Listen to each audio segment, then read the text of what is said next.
All right, we are back. The story thus far. We have an Instagram. Somebody? It's at the_story thus far. I don't know why you decided to chew on a lollipop. You I know, haven't like e- the I first thing haven't- I ask you is the Instagram information. In with My the brain, lollipop. my brain is not No, there no worries. today. No worries. And then Sean. Email is storythusfar@yahoo.com. Yeah. Funny story. I had to email something to Sean, and I was like, "Do you have an email?" We were like, "How do we do this?" And then we have the story thus far email. The DM forgot. I know. I rolled a 1 on my intelligence. Oops. All right, so I think we're just gonna get right into it, guys. Right? Yeah. Yes. The very first episode of season number 2.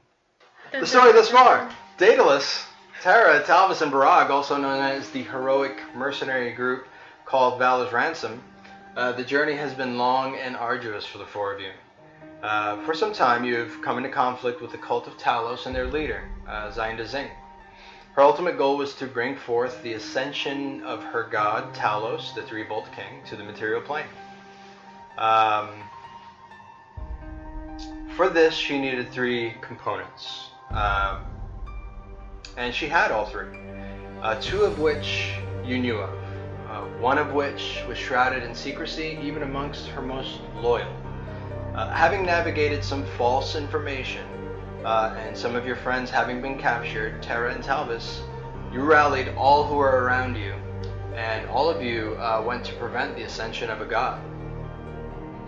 The battle was brutal, and losses were heavy on both sides, including that of Denny Truthbrow, brother of Rorander Truthbrow and son of Flinbin and Erlin Truthbrow, an ally of Valor's Ransom. Talvis, just when all looked lost for you and your comrades, you called forth the holy divinity from the war horn called the Hymn of Hestia. And an undead army led by the deceased Johann Bomag answered the call. And like that, the tide of battle was turned.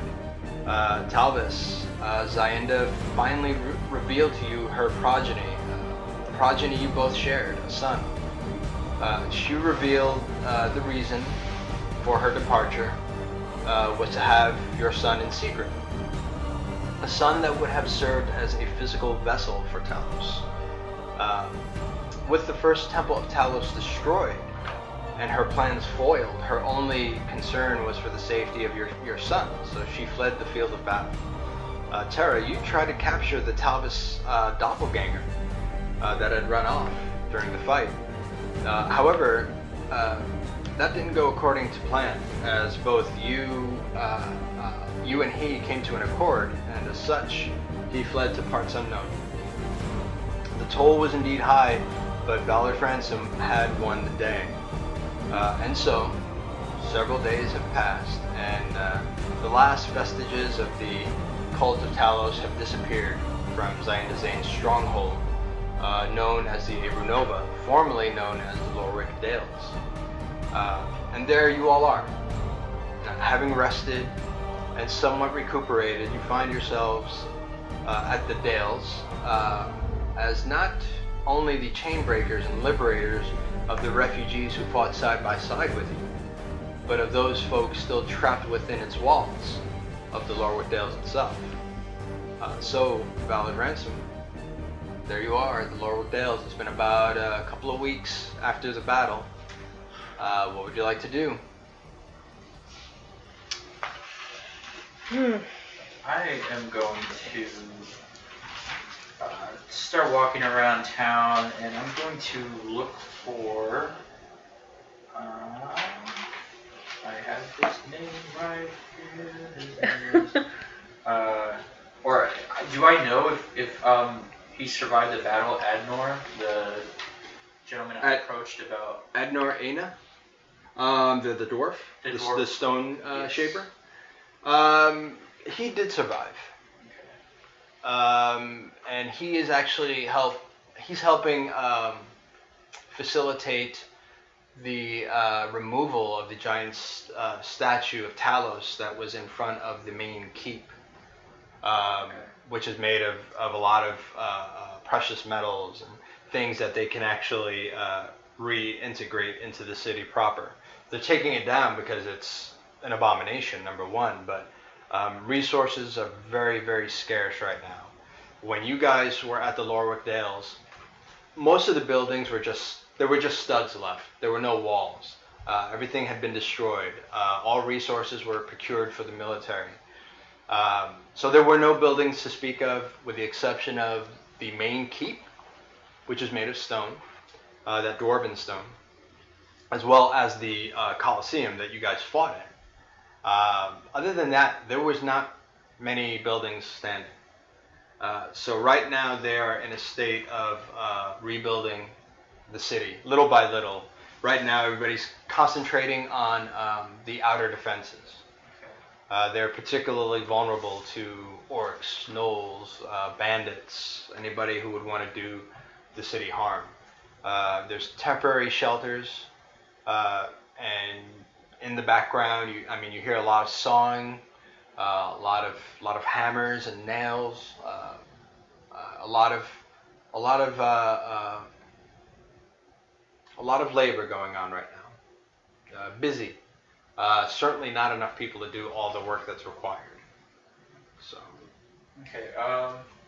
So you know he is working within the city somewhere. He's probably going to be at the statue of Talvis. Okay. I'm gonna head over in that direction and try to look for him. Okay. Make an investigation check. And did the villagers from the swamp make it? It was about 27.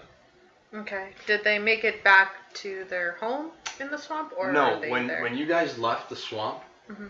the swamp was always just a temporary place. The only permanent buildings were the temple and the tavern. Everything else was tents. There wasn't really a city to speak of in that swamp.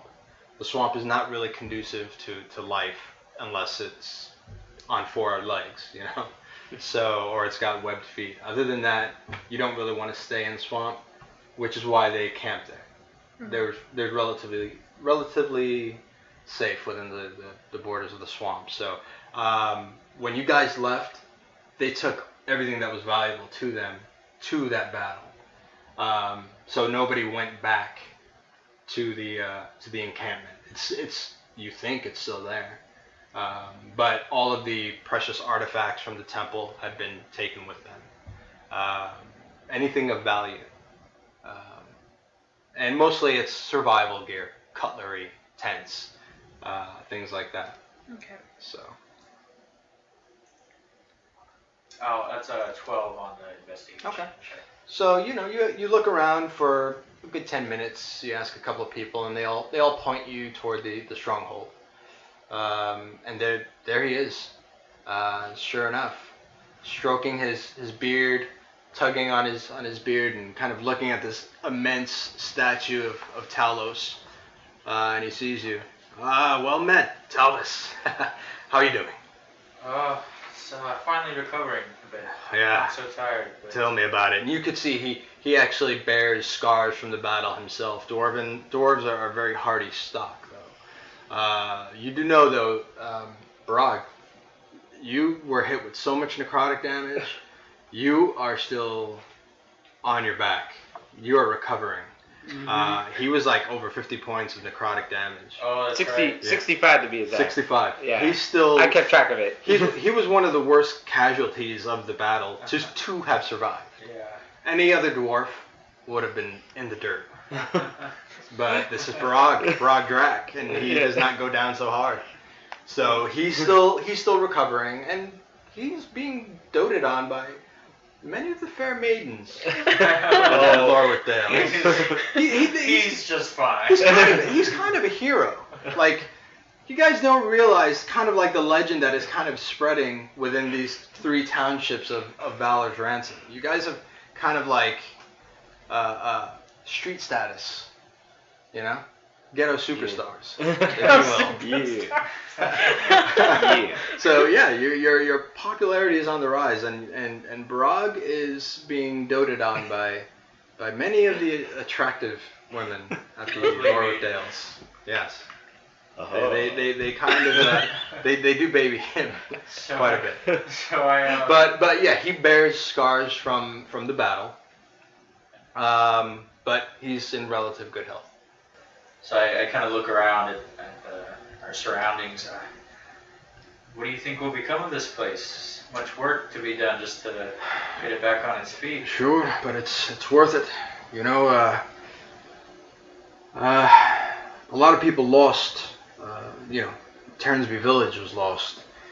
The Lorwick Dales was turned into some perversion of civilization. It's worth the effort to try to get some back. Sure. Well, as much as it was a center of misery and pain during Xyenda's reign, perhaps it can become the opposite. I think so. I think I'm going to remain here for a little while, just until things settle down. You're going to need the help. Oh, I have no doubt. Speaking of which, and I reach in my bag and pull out the shard. So his eyes get large. He's ooh. Yeah. What have we here? So I know you're quite busy, but I know that as long as this is with you, it's in good hands, and was hoping that when you do have the time, you may be able to craft that holy symbol we discussed a few weeks back. So he takes a look. Can I see it? Of course. So you hand it over to him, and it's glowing. It's almost pulsating. And you hand it over to him, and he's like, "Oh, this is a beautiful stone. I've never seen anything like it. It's warm. I would love the opportunity to work with this. Absolutely. If you don't mind, I'd like to take some time with it and study it. And again, this is new ground that we're treading here." Sure. Take all the time you need. Very good. So he kind of takes out like a little jeweler's monocle, kind of affixes it to his eye, and kind of looks at the stone, and he's like, "There's waves of energy pulsing off this thing right in the middle. Like you can see it. It's almost like a little flash of light. Have you had maybe a mage, a wizard, sorcerer take a look at this?" I'm afraid I haven't. I don't want this to blow up as I'm taking chisel to it, or we found something right next to that thing that did end up blowing up. So I'm so glad you gave this to me. Thank you. Yeah, so that's a good thought. But no, I haven't had the chance to have anybody look at it yet. Do me a favor, if you don't mind. Sure. Somebody familiar with arcane relics, magics and stuff, take a look at this thing. I'll be more than happy to work with it. I want to work with it. Sure. I just don't want anybody to get hurt. I think that's only fair, and I may know somebody. Oh, by the way, I know I'm busy, but you and your heroes there, you guys are gonna be pretty busy too. We're gonna take this statue down. It's gonna be ceremonial. The people need it. It's gonna be very cathartic, but there's a lot of material here that we can use to help rebuild this city. So we're gonna take it down. Gonna hoist some ropes right now. I'm just kind of getting everything right so nobody gets hurt. But we want you guys to help us take this sucker down. I mean, you led the charge, all of you. So if you don't mind, it would be a very ceremonial thing. It would be important to the people if they could see the four heroes. As a matter of fact, they're calling it the War of the Everlasting Storm. I don't know what that means, but apparently it's a thing. So you guys are the heroes of the War of the Everlasting Storm. I think that's pretty cool, but seems the story is already being written. I think you're the authors of your own story, my friend. I can't wait to see what you guys do next. Yes, well, I think I can only speak for myself, but I'm pretty sure that we'll all give you a hand with that, no problem. Excellent, excellent. Maybe tonight, maybe just after supper. Once everybody's full and ready to bed down, we'll take the sucker down. Sounds good. Excellent, excellent. How's old Barag doing? He was in rough shape. He's in very rough shape, but he's recovering. Were they able to land some of those boils? Yes, I helped out. In fact, it wasn't pretty. Yes. But will he be the same? We'll see. We'll see. Let me just say that he's being. As a fellow dwarf, I can tell you, he wasn't very pretty to look at to begin with. Yes. Just don't tell him I said that. Oh, I don't want to go down that road. All right. Well, give Barag and the rest my best, would you? Sure. So he's still kind of examining the stone, and it's a very beautiful stone, and he gives it back to you.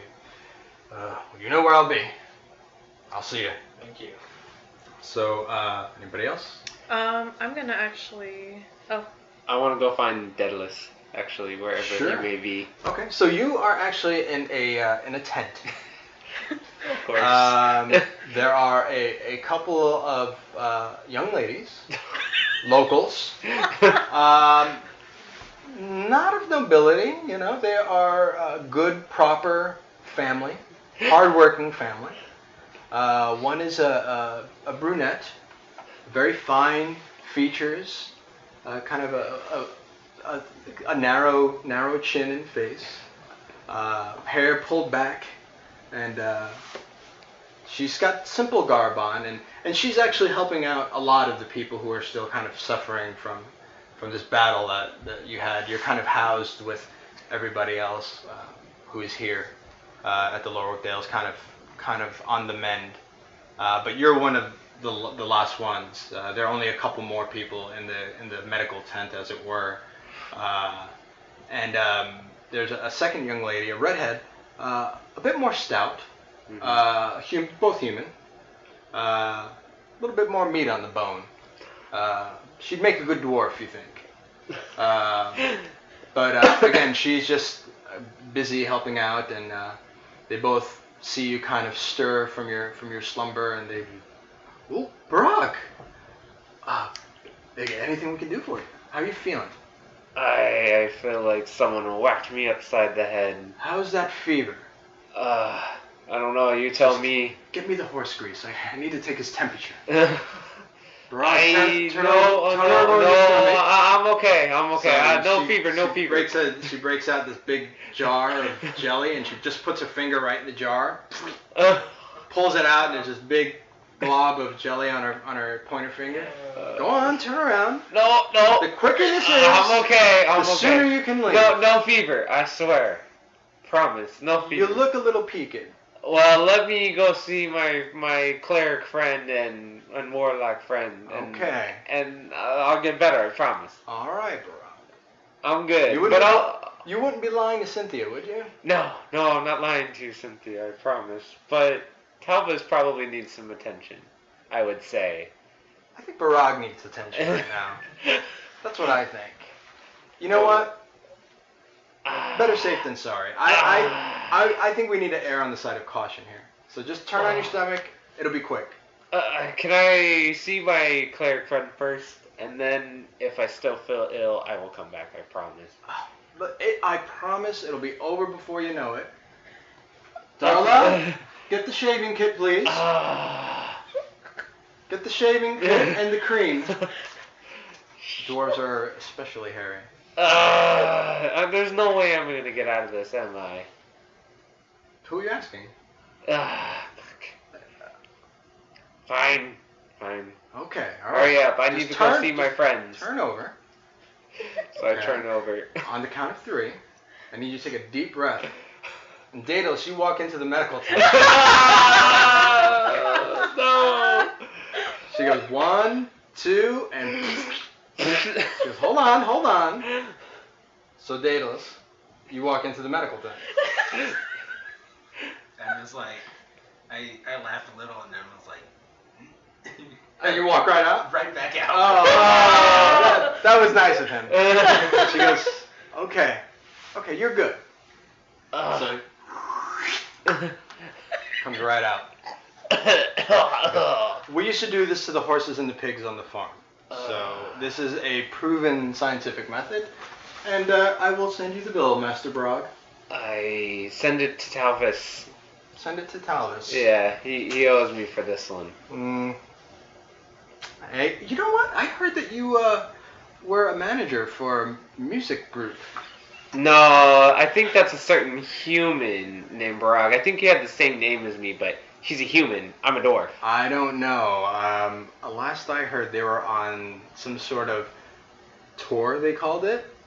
Yeah, tour of probably destruction and other crap, but Yeah. I'm not human, and it's Barag the human, not Barag the dwarf. Personally, I think you're going to have a lot to answer for very soon. Master Yeah, Barag. well, I put it all on Talvis. All I know is I went to one of their shows and they were throwing your name out pretty extensively. But I didn't know that you were into music. I think that's kind of cool. Yeah, it's my dwarven side. You know, it's all that dwarven music I love to delve into. But Sure. So she's like washing her hands in a basin yeah, as she's talking to you, and she kind of takes the tie out of her hair and kind of with a little extra, she just kind of whisks her head, and her hair goes. Well, come back and see me if you need. yes, if I need, hopefully. Well, you do need to get some of that skin tended to. You do have some blisters, and Yeah. they really did a number on you. I don't know what I'm gonna do about all these blisters and stuff, but I hope my friend. Well, the black veins have recessed really well. Okay. Yeah. Well, at least that's somewhat there, but Yeah. I look pretty ugly still. Yeah. Okay. Well, you have a great day. I will And try. you know where we'll be, so. I I believe there's a ceremony tonight. We'll probably see you there. Oh yes, I plan to be there, whatever the ceremony may be. I just heard a ceremony. I don't know what specifically it is, but any Okay. ceremony around here is a pretty big deal. Yeah, I mean, we survived this war. And Yeah, thanks to whatever you they guys. were calling it. You can thank my friends because I went down many of a times in that battle. You guys pretty tight? Yeah, You seem it. we're pretty tight now. You weren't always? No, it takes some loving between us, this Well, group. Sometimes, families love hard and they fight hard, right? I must be off now. I have to go find my friends. She goes, okay, bye, Barag. And next time we meet, I hope we'll leave horse grease out of it. You see her kind of completely blush. She's speechless. Yes, no horse grease, I promise. That sounds great to me. Now, I will see you later. So the redhead kind of looks at the brunette, at Cynthia, and she kind of they both giggle to themselves as girls do. And as you make your way out, you fasten your trousers and you make your way out. And you see Daedalus Hartwell outside the tent. Daedalus, I know I sense your presence. Just a little bit. Did you happen to Sense his walk in? presence? What are you, a Jedi now? Un poquito. No, just a little bit. Nah. I heard a swiftness exit the tent. Why might you just be sitting out here all by your lonesome, Daedalus? I didn't really want to see that per se. See what? Nothing happened. Yeah, sure, nothing happened. Okay, well, let's forget that if you saw anything. I need you to do something for me, please. Let's forget whatever you saw in the tent never happened. Talvis and Terra do not know, please. So, I got this weird looking crystal thing. Can you take a look at it for me, please? I'm gonna hand you the crystal. Okay, so You got some splinters, some shards, right?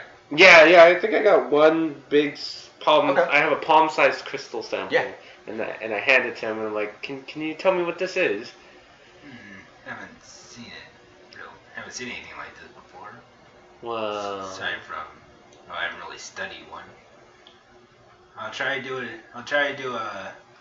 cast a little bit on it, see what I can. Do you want to do an Arcana check? Are you proficient in Arcana? Yes, ma'am. Okay. This is what we'll do. I'll say that if you want to just roll the Arcana check now, you can. If you'd like to take some time, a couple of hours to really study it, I will give you advantage on your roll. I'll take the couple hours actually and try and study it. And really study it? Yeah. Okay. So you do take some time. Barag, in the meantime, what are you gonna do? Are you just gonna hang out with Daedalus? I want to go around. I'm gonna leave him to do his thing. I Sure. don't want to interrupt the mojo of Yeah. the warlock because I don't want him. He's doing very LV things right now. Yeah. That's all you know. You can have fun with that. I'm lost in that. I'm actually going to go study for my masonry. Okay.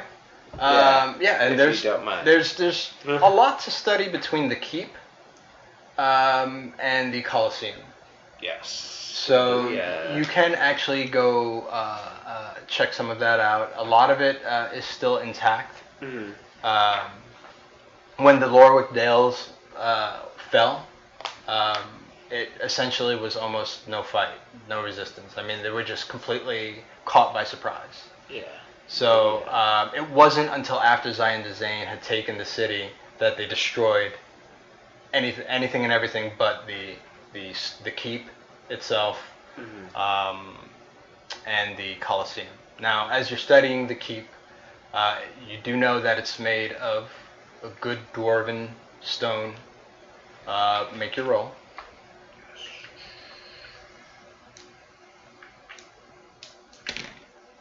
Natural 19. Okay. This stone is made of quartzite. It's called a quartzite. It's a very common stone. You can find it on in many of the quarries on the eastern seaboard. At one point in time, the part of the land that these quarries were in were completely submerged underwater. So you can actually see little minerals, salt deposits within the stonework that kind of flicks and shines when it's brand new. But after so much time and dirt and grime kind of covers it, but as you're kind of looking at the stone and you're kind of rubbing it to try to get a better look at the stone, you actually see little flecks within the quartzite of salt from when the quarries were just ocean beds. So yeah, that's what you learn from your exam. Interesting. And you do notice that the Colosseum is also made of the same quartzite. But that you don't have to clean those stones as hard. It looks like the Colosseum was kept in very, very good shape. So Good to know. yeah. You do also, as you're kind of examining the it's a very stable keep, as well as the Colosseum, but you do also overhear that a lot of the elders of the Lorwick Dales, as well as Thupnim, she survived the battle. Being as old and ancient as she is, even for a human, she managed to survive. She made her way with you guys to the Lorwick Dales, and she is staying within the walls of the keep and kind of helping guide the direction of the Lorwick Dales. They've asked her to stay on in almost an unofficial government capacity. So she's an elder. She's seen a lot of stuff.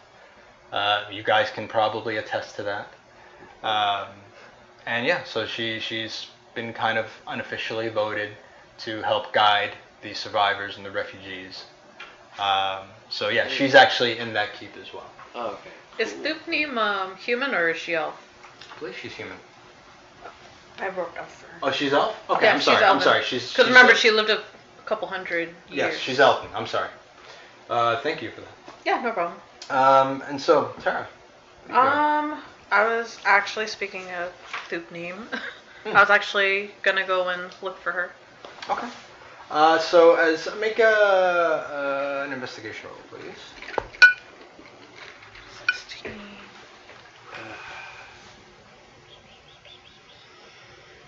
Modified 19. Modified 19. Okay.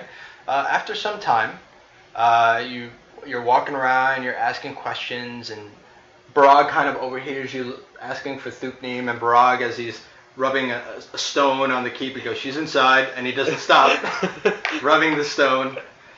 I'm just gonna kind of raise one eyebrow and shrug it off, and then Go on in. yep. Okay.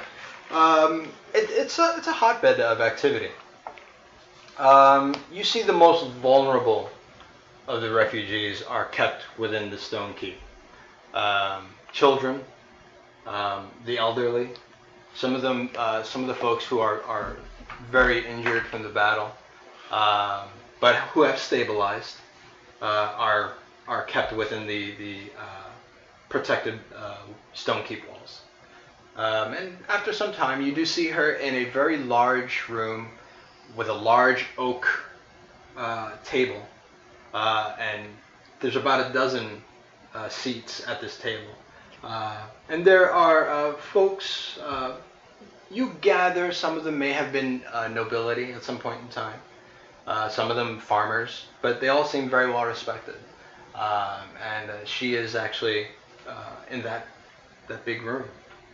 So I'm gonna actually head on in there into that room. Sure. And as you head on, people see you, and they really don't give you too much of a look until they recognize you. And then they kind of almost go off kind of to the side and kind of part the way so that you have plenty of room to pass. It's almost reflexively, they see you and then they process who you are, and then they just become one with the wall. And you're not used to that measure of respect other than when you're captaining your own ship. It's not an unfamiliar feeling to you. You've had this happen to you before when you're on the deck of your ship. So you see Thup, and she's just going over a very large map of the city. You see some parts of the map, specifically walls, are circled in red, and she's just talking with some of the laborers in reference to fortifications. So she sees you, and Terra, Miss Highhill, come on, come, boys, leave, come on, Terra. So I'm gonna go in and you kind of smile to myself a little bit, give a little smirk. Sure. She's a feisty old bird. And some of the very big, brawny men, these laborers, they see you, and it's almost like that. Whoa, okay. So they just kind of step out of the way as you enter. I'm gonna, as they part or leave or whatever it is they're doing with them. You see them immediately. They take off their hats and put them in their hand in front of them, and they kind of, Miss Highhill. Hey, no need for formalities, man. Yeah, we'll be going. So they kind of almost stumble over each other trying to leave. I'm just gonna start kind of chuckling. Thup looks at you and she kind of smiles. She goes, "It's nice, isn't it?" Oh, I bet. I've been meaning to find you. Hi, same here. I actually have a few questions for you, my dear. Sure. Well. Why am I speaking in your accent? Sure. I'm not impressionable. You are. So I'm gonna. Is this point to the map, and is this just the fortifications and such? Well, we plan on rebuilding the whole city, of course, but we need to make sure we're safe first. A lot of the walls have been compromised, so we're taking care of those parts first. But we're making quite a lot of progress. I see that. I actually may have a suggestion for you. How many farmers or simple folk here? Oh, there's about 500-600 people. I would say me old home might be a good place to get those people back on their feet, and there would be a good waypoint, a good stopping point for people traveling in between. Here and the Ashburn Mooring, they can start a life. It would just be a waste to see all that land go to nothing but ruin. So, as you're speaking to her, she looks at you very intently, and she slowly makes her way to one of the seats, and then the seat across from her, she kind of like motions for you to sit. So I'm gonna sit where she motions towards. Terra, the Terransby village is burned to the ground. Well, But I give you my word, as an elf, it will rise. I promise you that. Your ancestral home, if it is important to you, it is important to me. well, I thank you for your kind words. I grew up there. Sentiments, you know? I understand. And there are not very many survivors, unfortunately. I think you and your family are probably the only ones. I believe we are. That's why I'm just, suggesting it. Sure. Well, we'll fill it with good party halfling folk, I'm sure. And maybe, like I said, it would be a good place to start good relations between, here and the ports and such. Sure. I'm just sorry that Grayu didn't have enough time to completely evacuate the township before Zayenda Zane got through with it. Speaking of which, we found something. So she goes over to a small desk. On this desk is a very well-crafted iron box with a very ancient lock. On the top of the box, it's got the symbol of Talvis, the 3 bolts inscribed on the box, etched. It looks like it was kept up very well. I mean, there's no rust on it. Somebody cared for this box, and she says, "We found this, and we think it would have been in Zayenda Zane's personal quarters. We didn't feel right opening it, so we'll give it to you, and perhaps you and Talvis and the others can decide what to do with it." I would, ask, since those fine gentlemen have left, since they're running a little bit, tell them to go fetch me Talvis. If we can just borrow this room. They left. Okay. They left. They're gone. It's just it's you and Thup. They cleared the room when Thupneem wanted to talk to you. Okay. So I'm gonna, if you can get me a runner, just Talvis. a runner. Yes, just somebody to fetch him for me, and if we can just have this room, that would be much appreciated. Okay. You want me to fetch a runner? Somebody. So she kind of gets up. She's old. And in a very Yoda fashion, she's. So you see this ancient elf running for Talvis. As you're sitting there. All right. So. That's not what I meant. Whatever. She doesn't know that. She doesn't know that. It's just you and her in the room. Yeah. So she takes off. Slowly, but she takes off. So to speak. Yeah. She meanders on down. So Talvis, the next day. So about 20-30 minutes later, out of the keep, make a perception roll. It is 14. 14. Okay, you do see Thupneem. As you're kind of walking around the township, kind of looking at the statue and checking out some of the progress that has been made, you do see Thup. Daedalus, you are checking, you're investigating, right? Yeah, I'm still Okay. studying that. Why don't you make that roll? With advantage, so you can roll 2 d20s or just one twice. So 11. And an 8. Woo! With your Arcana modifier? That's a 2. Okay. So. 20, modify 20. Okay.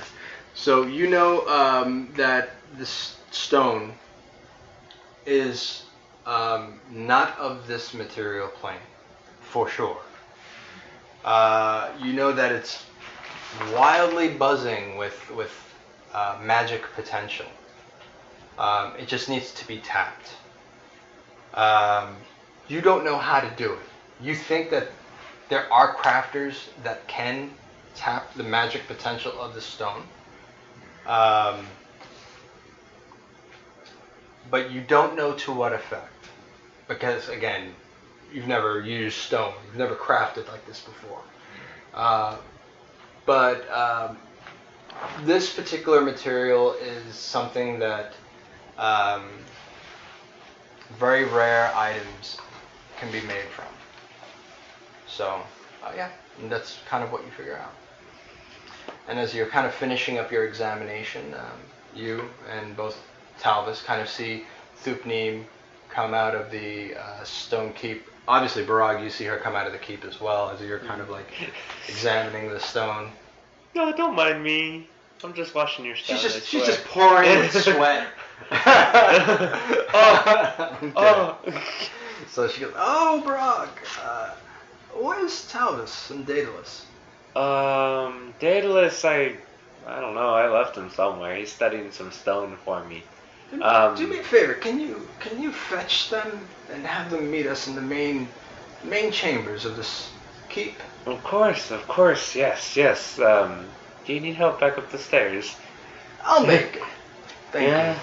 Well, you slept Terra when you see me. I took on some of those Talos cultists myself, you know. Awesome. Yeah. That was a brutal fight we had. Yes. Well, I let you do most of the heavy lifting. I did not feel like stealing your glory. Stealing my glory. So she kind of looks at you. She goes, "You're healing quite well." Yeah, I still got these bloody blisters clouding my arms and legs. You'll get better though. I hope so. I hope Talvis can do something for me because I'm sick of this. Oh, well, I don't know. Some of these young ladies around the city are buzzing about Barag the Brave. Oh, yeah. That's what they call you. Barag the Brave. Barag the Brave. Oh, my. So. Right, you're in this right now. Yeah, I'll say both of you. Yeah. Yeah, don't let it get to his head. I wonder what they call our warlock friend over here. Oh, I don't know. I mean, he's got 2 nails sticking out of his mouth, so... Talvis! I start yelling for him. I'm Irish, but you're there. I'm like right there. Oh, there you are, Talvis! And Talvis just like this. I'm sorry, I didn't see you standing there. Well, it's good to see you up and about. Yeah, can you make these blisters go away, by the way? He's done the extent that magic can heal at this point. For that, it's just going to be time. It's going to be wet bandages, scaling some of the rotted flesh. It's going to be a lot of maintenance and time. Mechanically, you'll be at full health, but it will take time to heal necrotic damage. It literally is flesh that is rotted off your body.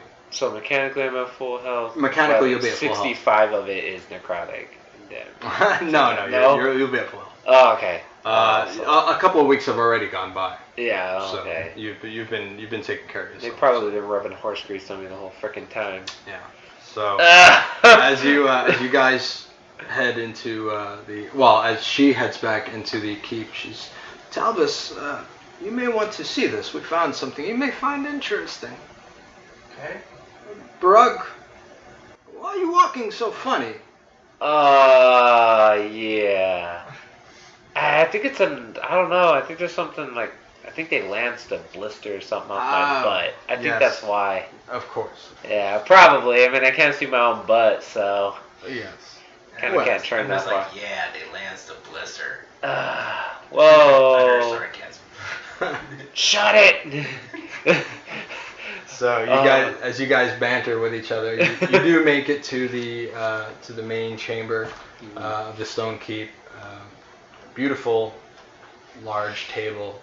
There you see seated Terra. And what do you do? I'm gonna yell there. Oi, Terra, you made Thupneem come down. Oh, it's okay. I'm not that old. Well. Oh, you yeah. wronged me, Barag. Now who's sorry, the listen. rude one? Yeah, well, you're the one who made the 200-year-old elf come down the stairs. Oh, I've got at least another 50 years in me. Yeah, well, slap some sense into this one over here for me. Oh, I'm not slapping anybody unless they have a Talvis symbol. Well, I could change that. Oh, no, I'm kidding.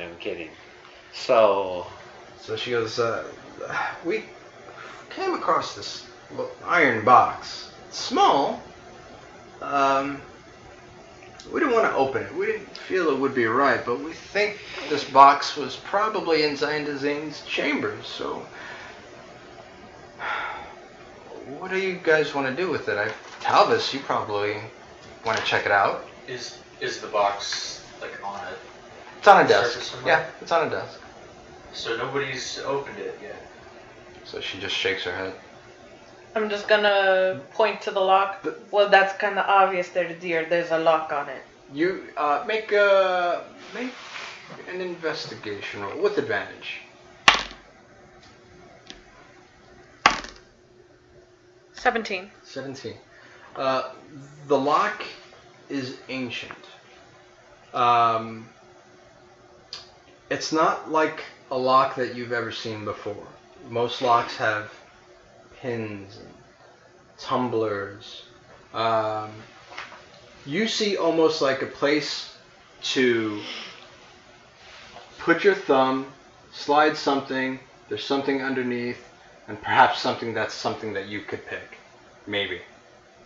But you've never seen anything quite like this before. This isn't your ordinary lock. Whatever's in here must be pretty highly valuable. Or they want us to think that it's pretty highly valuable. Zainda may have just left us a little present on her way out. I'm just a little curious what it is. After all, you did have a child with her. Well, Thupneem kind of like, Ooh. she doesn't know. Oh. this is She news says, to me as much as it is to all of you. I'm going to leave.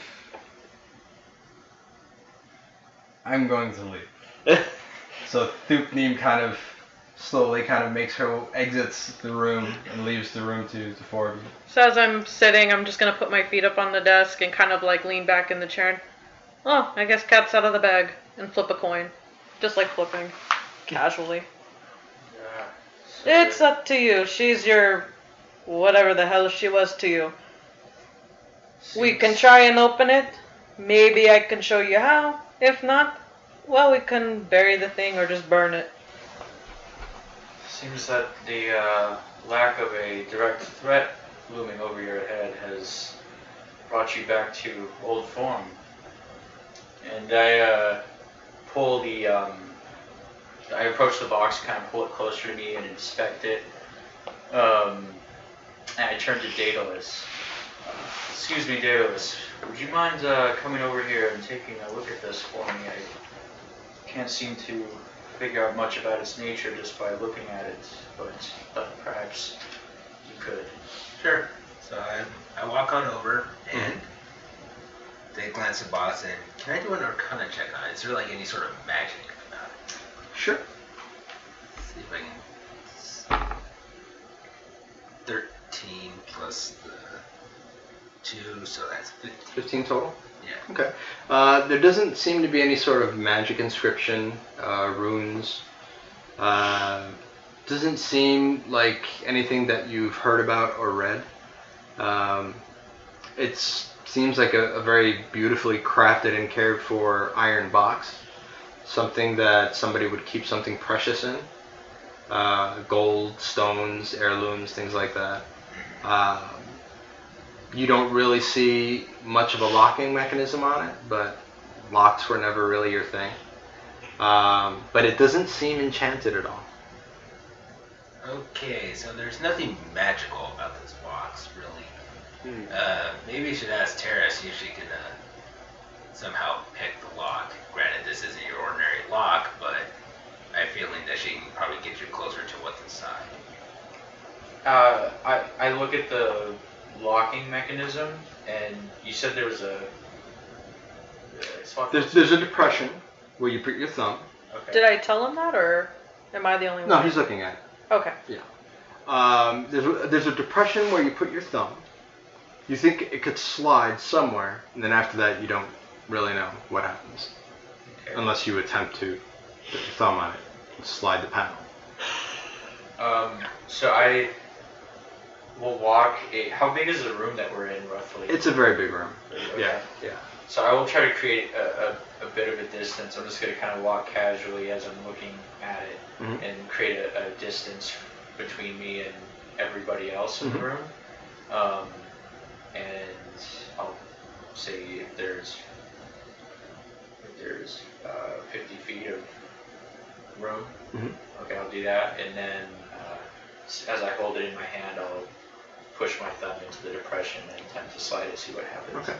So as you press your thumb into the depression, it's iron, so it's very. I mean, you got to put a little muscle into it, and you feel it shift to the right.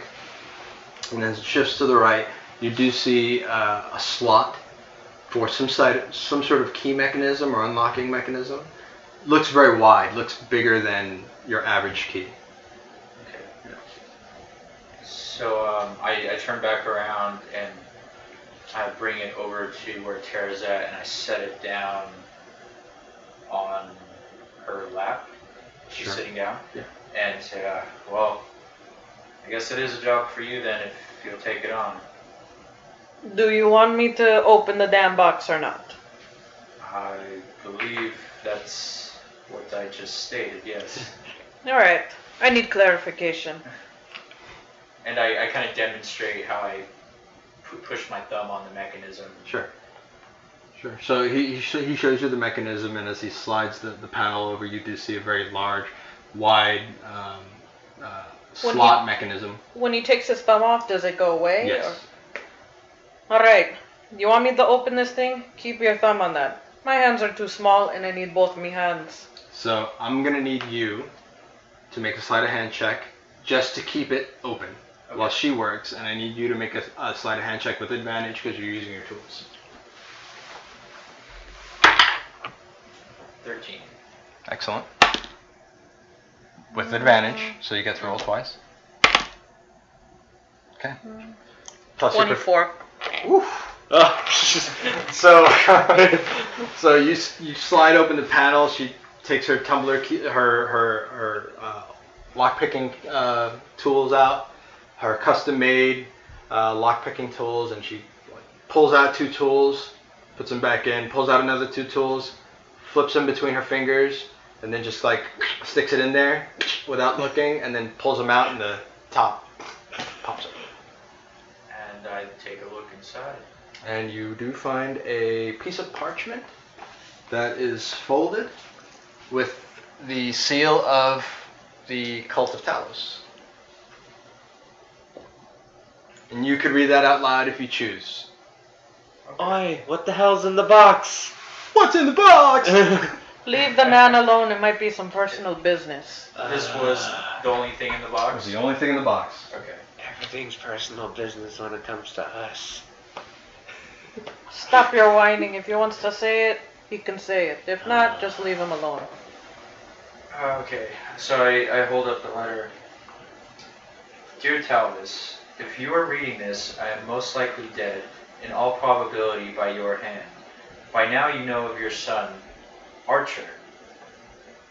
My hope is that he is safe and with you. I know you are confused.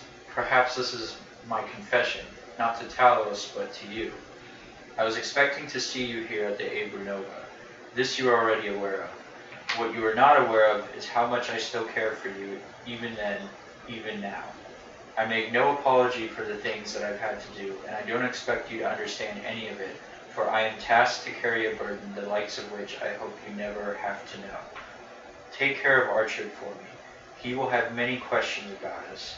Be honest with him at all times. Do not spare him hurt feelings, for he walks with glorious purpose and cannot be spared the trappings of human frailties. Perhaps in doing so, he will bring you back to the light of Talvis, the threefold king. It is never too late for you to regain that which you have lost.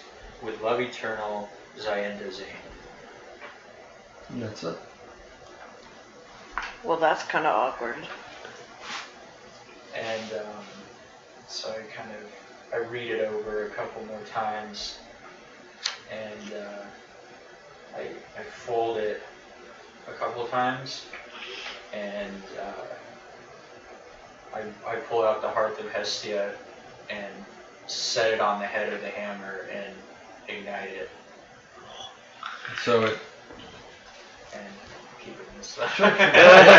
This is cool. Yeah. So I'm gonna turn to Talvis. You alright there, boss man? Oh, quite fine. Zayenda doesn't reveal anything I didn't already know about her with that. The ravings of a mad woman who's overcome and drunk with power. Hey. She's as arrogant as she ever was. But she's still a mother. So you hear, as you guys are talking in the room to each other, you hear, speaking of arrogant, and there's Milkune kind of leaning it up against the door jamb. She just got there. And, guys, can I have a word with Talvis, please? Sure thing. Couldn't get any more awkward in this room right about now. So peace. I'm out. Why is it awkward? I just got here. Personal reasons. Yeah. Thomas can tell you bye. And I just run out the door. So, as you run out the door, and she kind of looks at you, kind of quizzically, you know, like, what is he talking about? And then she says, Ron, why are you running so funny? I had a couple of boils and blisters on my butt that they land. Still recovering. Yeah, pretty awkward. Take it easy, big guy. Trying, bye. So I walk out after it. Just that passive probably kid. I'm like, it's not a Lansing. It's not because of that. Now you walk out. So as you begin to walk out, she gives you a big hug. She hugs you tight. Hug her back. I was like, unexpectedly, I'm like, kind Sure. of. Yeah, it kind of takes you by surprise. But she hugs you hard, and even though she's only half orc, it's like a vice. You're like, oh, okay, all right. But she relents. She goes, nice seeing you again, Daedalus. It's nice seeing you too. And I walk out the leaper with Talvis. Sure. Terra, you leave too? Yeah, I left. So she kind of looks at you and kind of winks her eye and pats her dagger. Hey, keep on doing what you're doing. You did pretty fine on the battlefield. Yes, ma'am. Or, Captain. I like that. So she smiles. And she kind of looks at you, Talvis, and finally it's just the two of you, and you recall the last time you spoke. It was always kind of up and down with the two of you. It was almost like a father and a petulant daughter who didn't listen, kind of thing. And in that way, sometimes fathers say things by accident that they don't mean, or sometimes they do. Either way, it was very rocky, and it's so those memories come to mind as she looks at you, and she takes a deep breath as if she's trying to build courage. And as you look at her, you see she bears scars too, from the battle. But orcs, even half orcs, are very hardy, and some of them have already scarred over. And she looks at you and she says, "I don't say this very often. I was wrong. I was a jerk. I'm so sorry. I questioned my father, and I shouldn't have. I didn't know what his plan was, and maybe he knew something that I didn't. But here we are. It's okay, Milky. You've been through things that no child should have to deal with. Just in the past few weeks of your life, you've shown a lot of courage. I know your father would be very, very proud of you. And I know I am. And I know the rest of... The second that you say, I know I am, you see the tears just stream out of her eyes.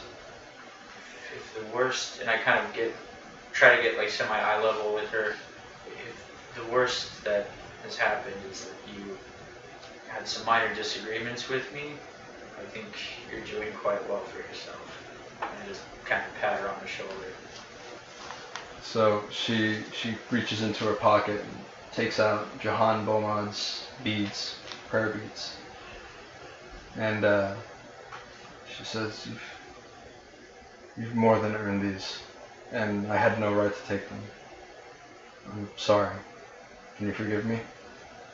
And I take the beads from her quickly, without even a holy symbol on them yet, just kind of sling them around my neck. Of course. And I kind of like reach out to hug her. So she hugs you tight, and you kind of feel like you sense that a weight has been lifted from her body, from her shoulders.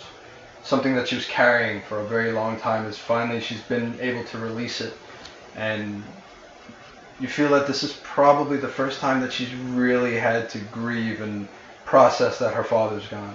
And so she just completely breaks down in your arms. And I let her do that.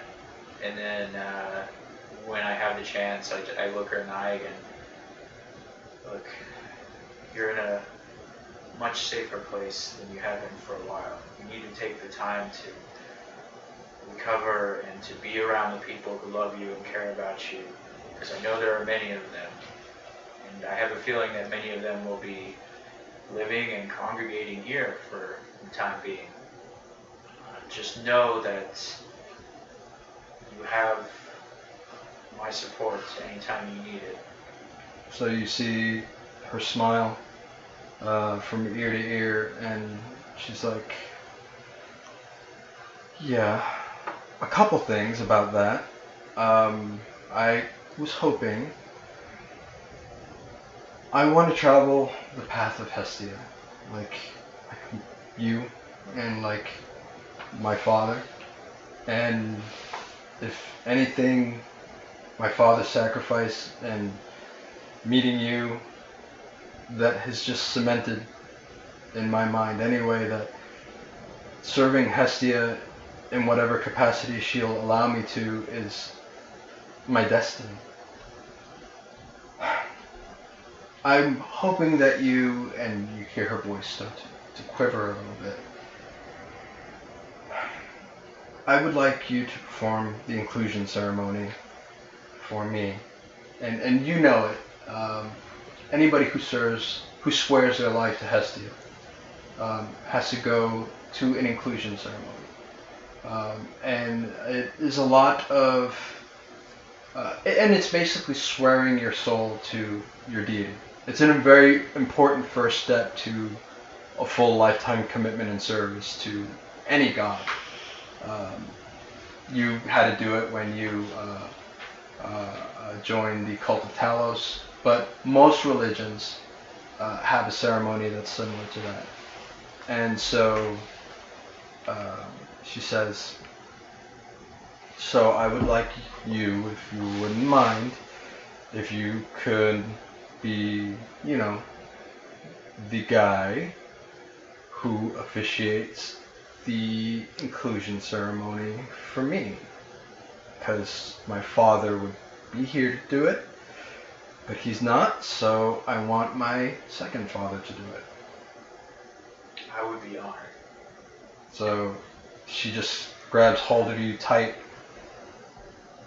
and doesn't let go. She's, yeah. And and as she's doing that, I'm still talking to her a little bit. I know that whatever you choose to do, you're going to do very well. I think this is an excellent idea. Between you and me, I intend on speaking to Thupneem about erecting a temple here. And I think it would be wonderful if you were its first acolyte. I think so too. That would be great. So she kind of smiles and breathes, and she's like, how's everybody else? How's Daedalus and Barag? Daedalus seems to be getting along pretty well. I mean, the battle was as rough on him as any of us, but he's bounced back pretty quickly. Barag, on the other hand, he's doing better, but he's a little up and down. He's acting a little strange. Seems a little averse to receiving any kind of treatment from anyone but me. But I haven't really an idea. Almost got it. I haven't really an idea as to why. But I think he'll be all right. Okay, yeah, he looked a little worse for wear. He's rough. Even after. He's always the first one in the fight, though. Yeah. Oh, he gave it as good as he got it. I can tell you that. And I'm sure he'll be okay, but he's still feeling it a bit. Yeah. So have you talked to Rory? I have not talked to Rory recently, no. He's not doing too good. Maybe I should pay him a visit. He'd probably like it if you guys stop by, and probably Dan's in as well. It's a good idea, I think. So, I need all of you guys to make a perception check, please. Halfling luck. 9?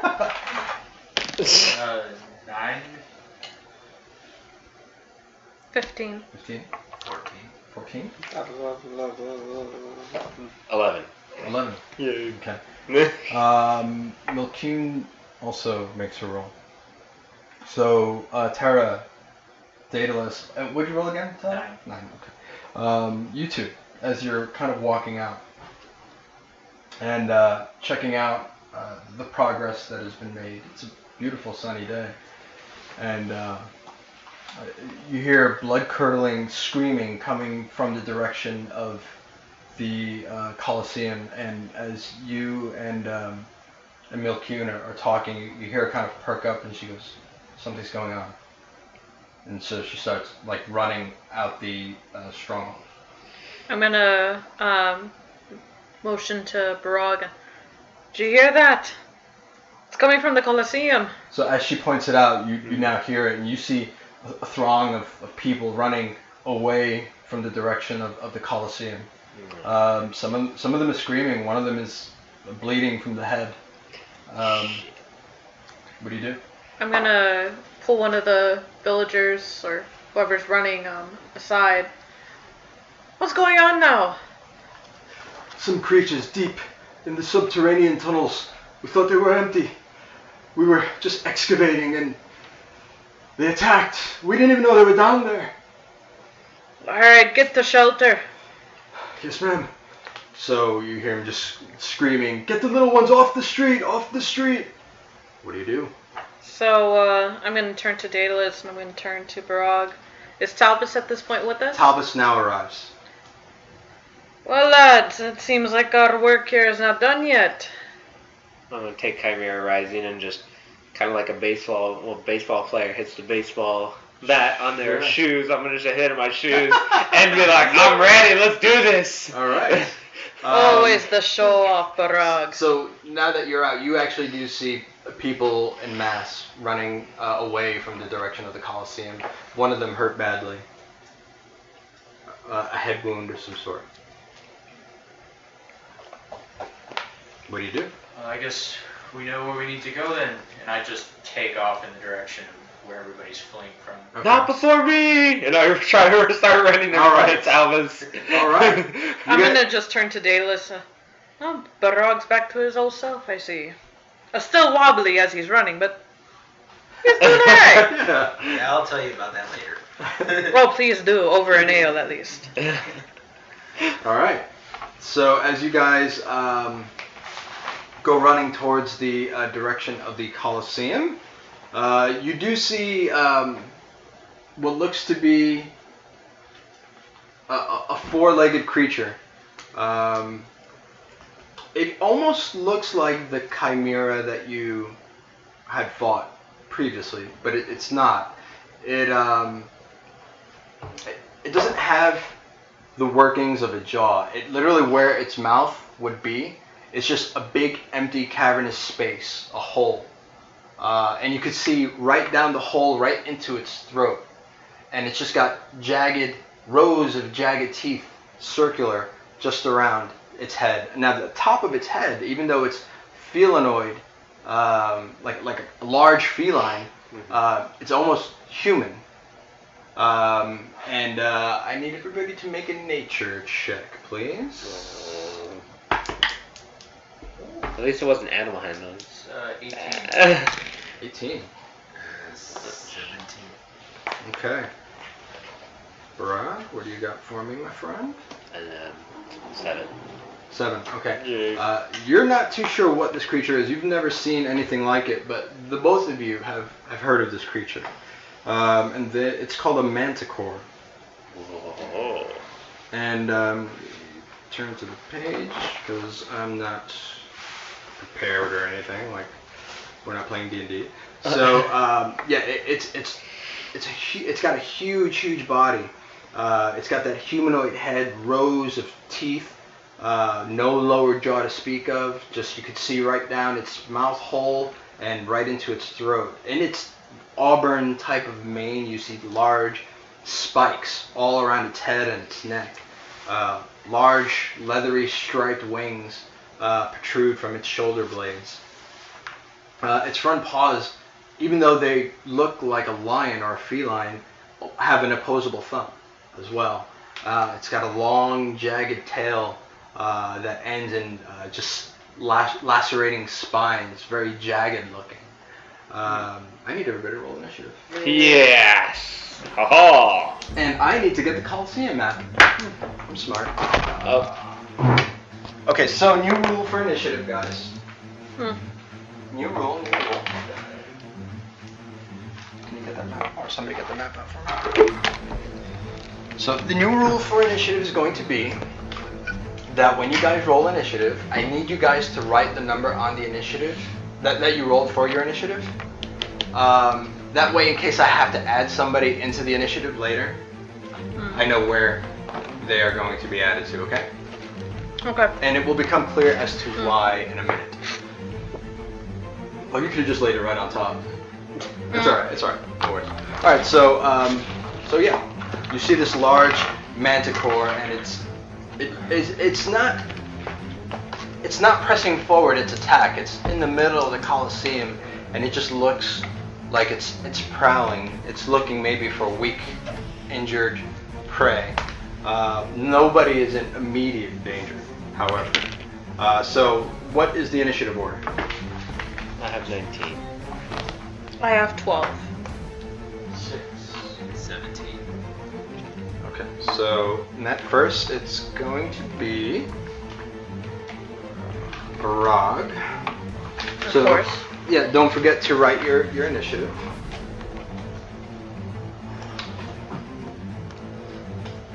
Oh. Barag. Daedalus, right?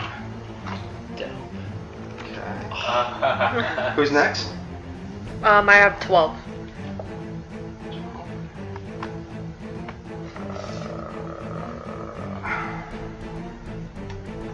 Oh, cute. Awesome. Genius. And the bad guys. Oh. Alright. I love it. Alright, so first up. So Barag, you see this giant felinoid it's very disconcerting to watch because it almost has like a human head with just these rows and rows of teeth. And you guys are coming in. Yeah, that's fine. Right through that side. So what do you do? Alright. We all know what Barag's gonna do. Barag do what Barag do. Yeah. That's Okay. all there is to it. Yeah, I'm gonna do Barag. I'm just gonna scream actually first, just for the hell of it. Well, that's a free movement. Yeah. That's a free action. Yeah, I'm gonna scream to her. Oh, I've been away from this too long.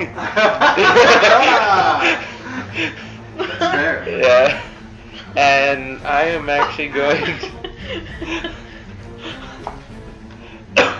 Okay. Sorry, I'm Is there gonna. anything else you want to do besides proclaim how long it's been? I'm actually going to take movement. I'm Sure. going to use my action to double time it up to him. Sure. So, 5, 10, 15, 20, 25, 35, 40, 45, 50, 55, 60. Yeah. Sure. Yeah, so I use my double time to get all the way up in front of him. Okay, so you dash. Yes, I Wait. dash. Oh, I can't. Sorry, I made a huge mistake, guys. That was a mistake. Let me fix this really quick. There we go. Ah! I love it! Awesome. Oh! Alright. Genius. So, that's what I do, guys, when I'm Yeah. not running D&D. Yes. That's what I'm so busy Very doing. well done. Maybe we'll throw a picture of it, but it's a new initiative tracker that I made. I cut out everybody's characters, and it's sitting on top of my DM screen. It looks pretty cool. That's idea. yeah, that's Thank you, sir. genius. All right, so is that going to be all? You get extra attack. Don't forget. So you use you use your action to dash, but you get extra attack, right? You get to attack twice. It's only if I take the attack action. Oh, gotcha. So I don't get an Gotcha. extra attack. I could action surge, but you know what? You can burn an action surge if you wanted to. Yeah, no, not yet. Okay. I will end my turn. Okay, great. Next is going to be Daedalus. Okay, so I'm gonna move. Terra, you're on deck. I'm gonna move like over here. And I'm gonna try and viciously mock him. Nice. That I have to do a charisma saving throw. Is that for vicious mockery? That was it. Okay. What's your DC save? 16. 16. Yep. So I want you to viciously mock, sir. I don't want you to say you viciously mock. You need to viciously mock.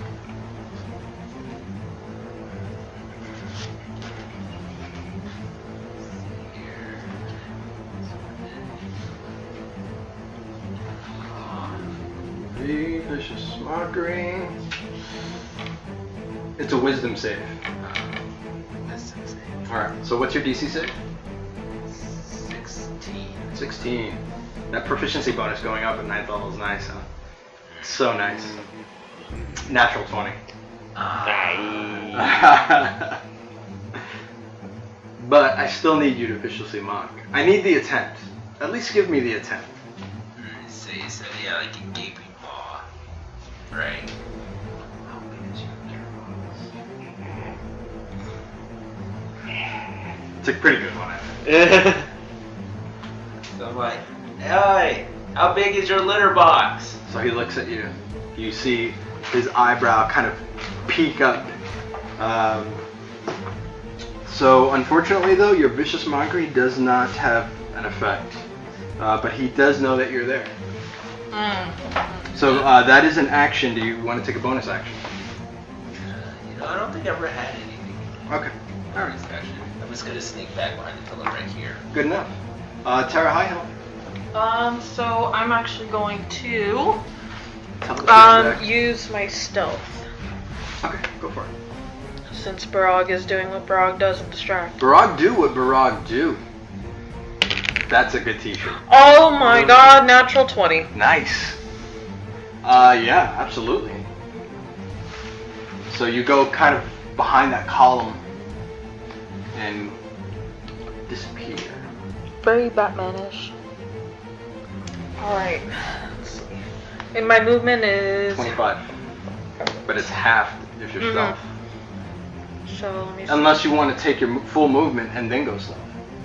Actually, I think I'll do that. Okay, Yeah. that sounds good. And then the stealth. Gotcha. Alright. Is that gonna end your turn? Yes. Talvis, you're up, my man. I'm going to move up a bit, say 25 feet, and lift Heart of Hestia and channel a guiding bolt through it, and make an attack on this manticore. Okay, you can take an attack on this Manticore. That was not meant as like a No, dramatic it sounded very sexy. I loved it. I felt like it was in Cuba or some Caribbean island. Manticore. I make an attack on this manticore. It's going to be a ranged spell attack. Go for it. Ooh, okay, yeah, that's 27. That's a hit. Okay. So that will be 4d6 on my dice. 46. I really need to pump up the volume, you guys. 4d6. No, it's okay. There's some bolts on there.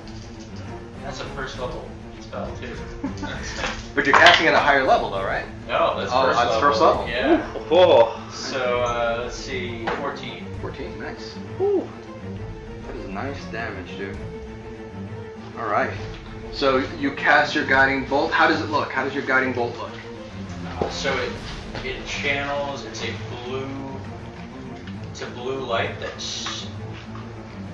streaks up the handle Right. of the Heart of Hestia and surrounds the head of it and just shoots out from the head of the hammer. Nice. And it takes, as it's moving through the air, it kind of elongates. It's like this long blue Nice. streak of light. So it's like a solid streak of light from the hearth to the target. Yeah. Oh, that's so nice. So nice. Well done. All right. So you summon this divine energy. You cast it through the hearth of Hestia, and you clip it right by the wing. You see it like tear through the leathery wing as it turns around and it sees you, marked as a target. Next, it's going to be the Manticore, and he is going to. Oh, Barag is there. You know what? Sure, why not? Yeah, he's gonna take that attack, and he's gonna go.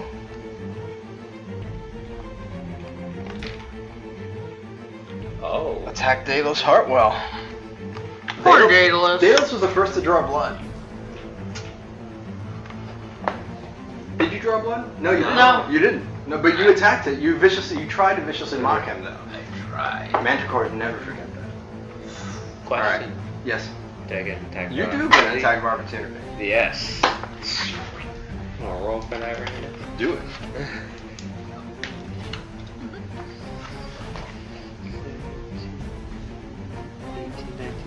That's it? Okay, That's it. sweet. Go and roll your damage. Yeah.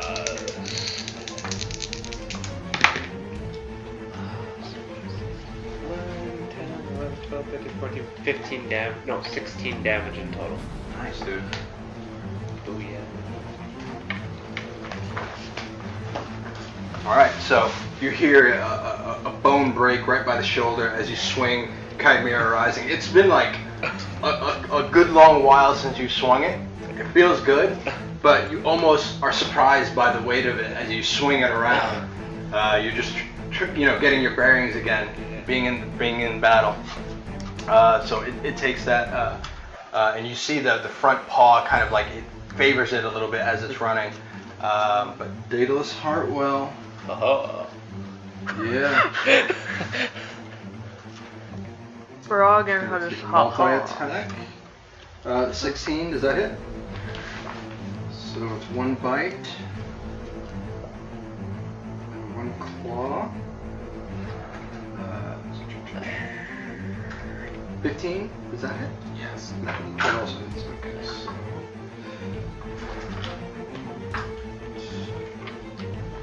So. Okay, so really quick with a bite and a claw, it attacks you. The attack is it almost catches you by surprise how quick and powerful it is. Let's see here. 8. So you take 15 points of slashing damage.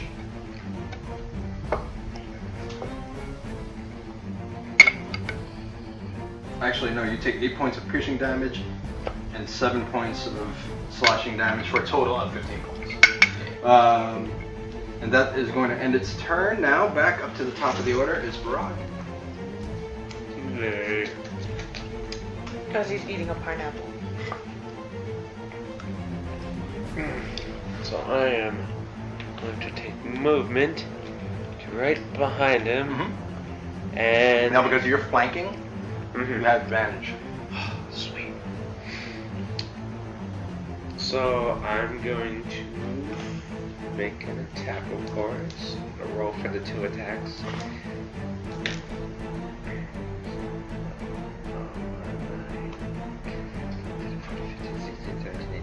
That hits. Sweet. 5, 6, 7, 8, 9, 10, 11, 12. That does not hit, unfortunately. No. So go roll damage on your first attack.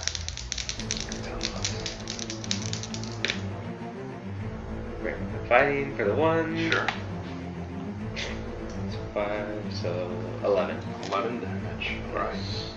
Not bad. Alright, so you take your Chimera Rising and you hit it right where the tail meets the tailbone. Mm-hmm. You hit it square, solid. You bring your hammer back and you just, from the pain, you miscalculate and you hit the floor of the Coliseum. Big billow of dust kind of comes up into the air. Is that going to end your turn? Am I able... Can I use a bonus action to climb on top of it? Or is that... You didn't take your full movement. No, I didn't. I only took like... You don't need a 10. bonus action to do that. I could just... You can just tell me I want to climb on top of it. I do. I want to climb on top of it. Make a strength feat. My best, of course. You might do it. 10, 9, 10, 11, 12, 13, 14, 15, 16, 17, 18. 18. Okay, so you see Barag take 2 swings. The first one hits solidly. The Manicore kind of turns around very quickly. And the second hit misses. Barag just kind of gets frustrated. You see him say, fuck it. And then just runs right on top of the back of the Manicore. And now he's right between the 2 wings, right on its back, as the wings start to kind of flap. Next, it's going to be Daedalus. So I'm going to cast Mage Armor on myself. Okay. So now my armor class is now 14. Mhm. And see, that was an action. And there's probably not much else I can do.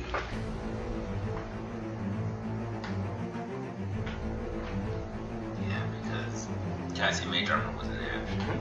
Okay.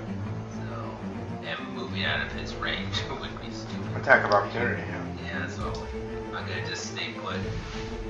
Hopefully my newfound Mage Armor Okay. will allow me to tank maybe some. No worries. All right. Next up, it's going to be Terra. What's your on deck? I'm still in stealth. So.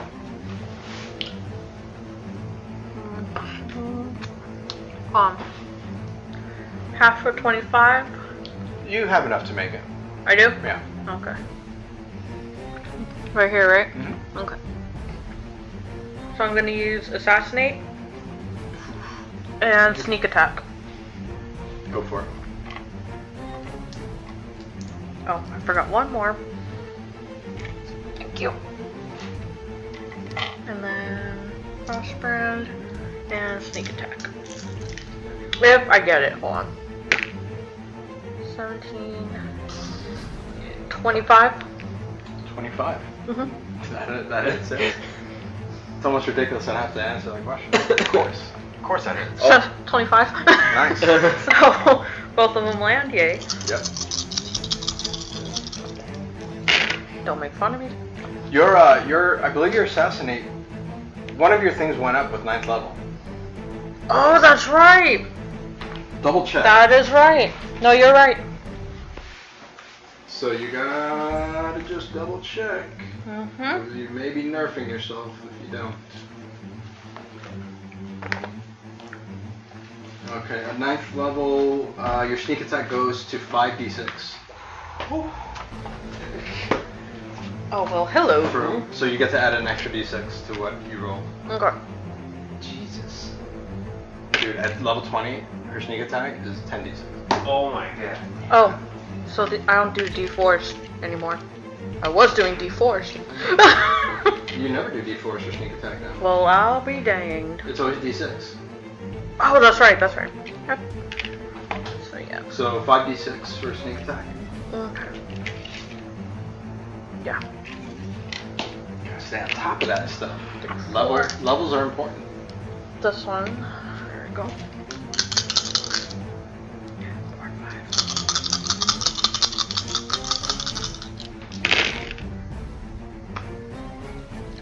5. So, 7. 10, 11, 12. 18. 22, 23, 24. One of these is... For the frostbound, right? Mm-hmm. Okay. So, 2... So, 4 frost damage. Okay. And then 24, 26 total damage. 26 total. Okay, great. Math. It's important. Yeah, it is. Now my D4s are for my... So that was the first attack, right? Yes, that Yeah, was... So now you get your offhand attack. So go ahead and roll. That's with the D4s. I got them confused. Yeah. So the second one, you got to roll down to hit it first. I already did, remember? I rolled two 17s. No, you rolled twice because you had advantage. Oh, that's right, So that's right. You're right, The you're right. second one, yeah, there you go. It's important to keep track. That hits. All right, so now roll damage.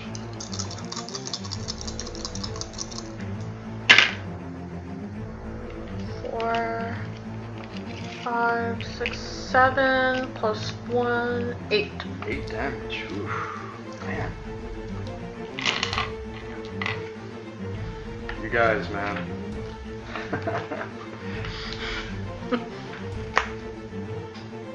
That's okay, I know we're great. All right, so both daggers sink deep right between the ribs with the first frostbrand dagger, with the first attack with the frostbrand dagger, and you see ice form right where it enters. It almost gets like frostbite right on the edge of the incision where the dagger went in, and then you come around with your other hand and you hit it right in the front, bleeding pretty bad from those wounds. Well done. Is that gonna end your turn? That is gonna end my turn. Talvis, you're up. So I'm going to cast Sacred Flame, and it will get a dexterity save on that. What's your save now? 16. You guys, man. Natural 2. All right, so go ahead and roll. Poor DM. Ow. I'm taking the kid gloves off, guys. Warning. Danger, Will Robinson. Okay, so that's 15 damage. 15. All right. So explain to me how that attack went. So very similar to the kind of light that we saw with the guiding bolt. Similar in appearance, very bright blue light, but this time I conjure it directly over the creature's head, and it kind of swirls almost like a cloud would a little bit, and then begins to fall faster and just covers the creature's body. Nice. All right, and that is going to end your turn? Yes. All right, next up is the Manticore. It's going to turn around. Terra, you heard it really bad. Let's see. So it's going to take 2 attacks. natural 19. So 24 total. I believe that's a hit, yes. Yes. Modified 19? Yes. Indeed. If you're going to be doing that the whole game, we're not going to get very far, because that's hilarious to me. Alright, so quickly it takes a bite, takes a chunk out of your shoulder, and then it slash right across your forearm as it attacks wildly. Very reactionary to your attack. So the first one is going to be D8. So 6 points of piercing and 8 points of slash damage. And according to the good book here, it says that I have uncanny dodge, sir. You get to half one, yeah? So I get to half it. Yeah. Thank you. Yes. Okay. Alright. Are you done? No. You gotta take that lollipop stick out of your mouth. You're killing me with that. That is pretty funny. Just see her like sipping a cup. It's funny. Yeah. She should be holding something with her pinky sticking out. Yes. Oh, it's gotta have the monocle, top hat, full shebang. Right, she doesn't look like Mr. Peanut. Alright, Barag, you're up. Daedalus, you're on deck. Okay, so yeah, so I'm just gonna take my 2 attacks. Go for it. What's the total on that? 13. Just missed. Oh, natural 18. That hits. So go ahead and roll damage.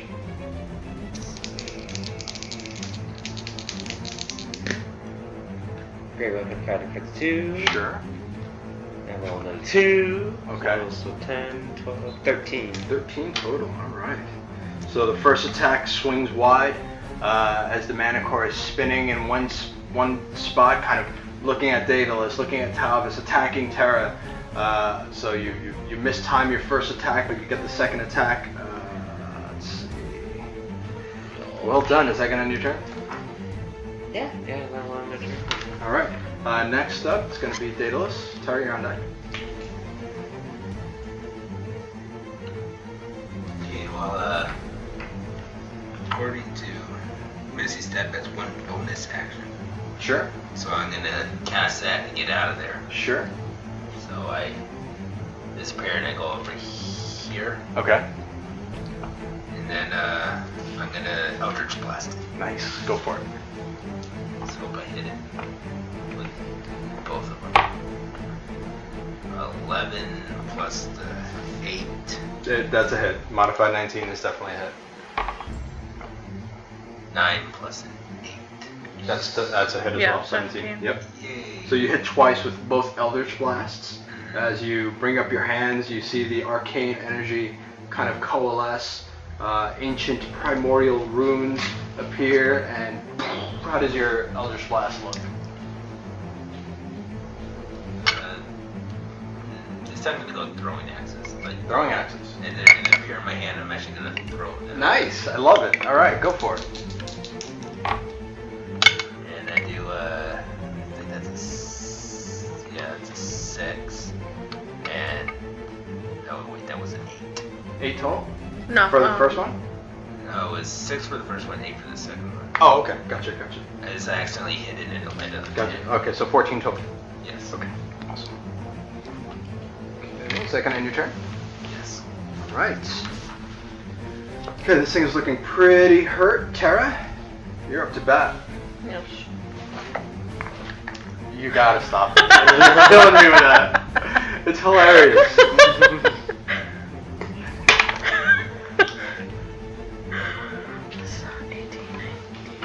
So modified 20. That's a hit. I'm gonna roll for the second dagger also. Okay, Because go I for it. have dual Mhm. attack. Yep. 14. That barely hits. Yay. So All go ahead right. and roll your damage. Oh, here it is. I need to see it. And I don't. No, I do get sneak attack because... You do get sneak attack, because Barag is Yes, considered... I just don't have my assassinate. On top of the Manticore, I would say considered, yes. Yeah. No sneak attack, though. Within range. Yeah. I mean, not sneak attack, but you know what I mean. Yeah, I got it. 12... 15... Oh, I forgot I get 1d6 for the frost damage. Sure. 6 Nice. plus 2, so that's actually 8. Believe it or not, that frost damage was just enough. Explain to me. Describe your moment of victory. Oh. So, I'm gonna, since I'm small enough and while he's distracting him, I'm gonna go underneath his wing with the frost brand and kind of drag it and cut his wing off. Sure. And then with the other dagger, I'm gonna get it right in its pulse point on its neck. Nice. So you see Terra slide under the Manticore. She puts her frostbrand dagger up as she slides, and it completely just cleaves it completely off of its body. It kind of falls limply on the ground and starts to kind of twitch. The nerves still kind of firing as the Manticore is trying to lift off, and it can't. Quickly, she kind of combat crawls underneath the Manticore, and then just without even looking, sticks her dagger right where the neck meets the head, and you just see a shower of blood, Terra, cover you. And then you just kind of feel it. Barag, you feel it because you're right on top. You kind of feel it twitch, and it falls to the side. I need you to make an acrobatics check, please.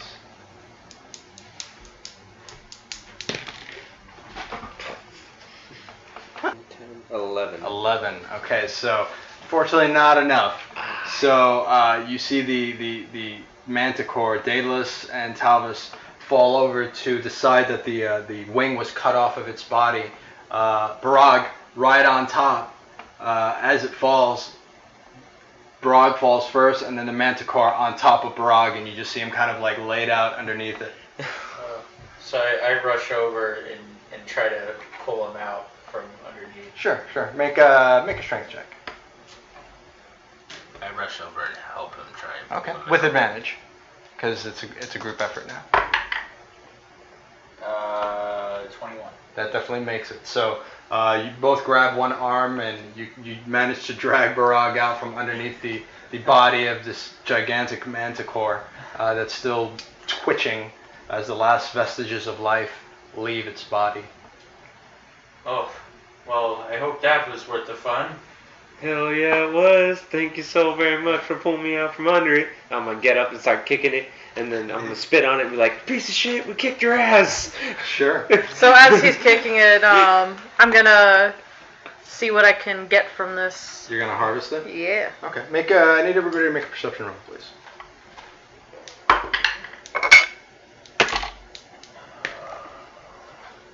14. 14. 14. Okay. Barag, Daedalus? I have 11. 11. I just have a 6. Okay. Everybody but Daedalus, you notice as Barag, you're kicking this dead Manticore and you're calling it a piece of shit. Terra kind of stands up, kind of twirls her dagger, and you hear it from the alleyway of the Colosseum. You hear like a bunch of people start clapping as you guys are in the middle of the Colosseum with this twitching dead Manticore. And you see the guy who's kind of bleeding. He's got like a makeshift bandage on his head, and he was like, "Holy shit! Let's hear it for Valor's ransom!" And then the people start clapping again. You hear like people kind of cheering, and it echoes in the hall of the Colosseum. So yeah, you've got a little bit of an audience. So I'm gonna kind of turn to them and kind of whisper, "Do they know we do this on a daily basis?" I think they do. We're pretty famous. I think that's why they're doing it. Duh. This feels really weird. So as you guys are kind of like whispering to each other, kind of looking at the crowd is just whistling and clapping, and they come out into the Colosseum.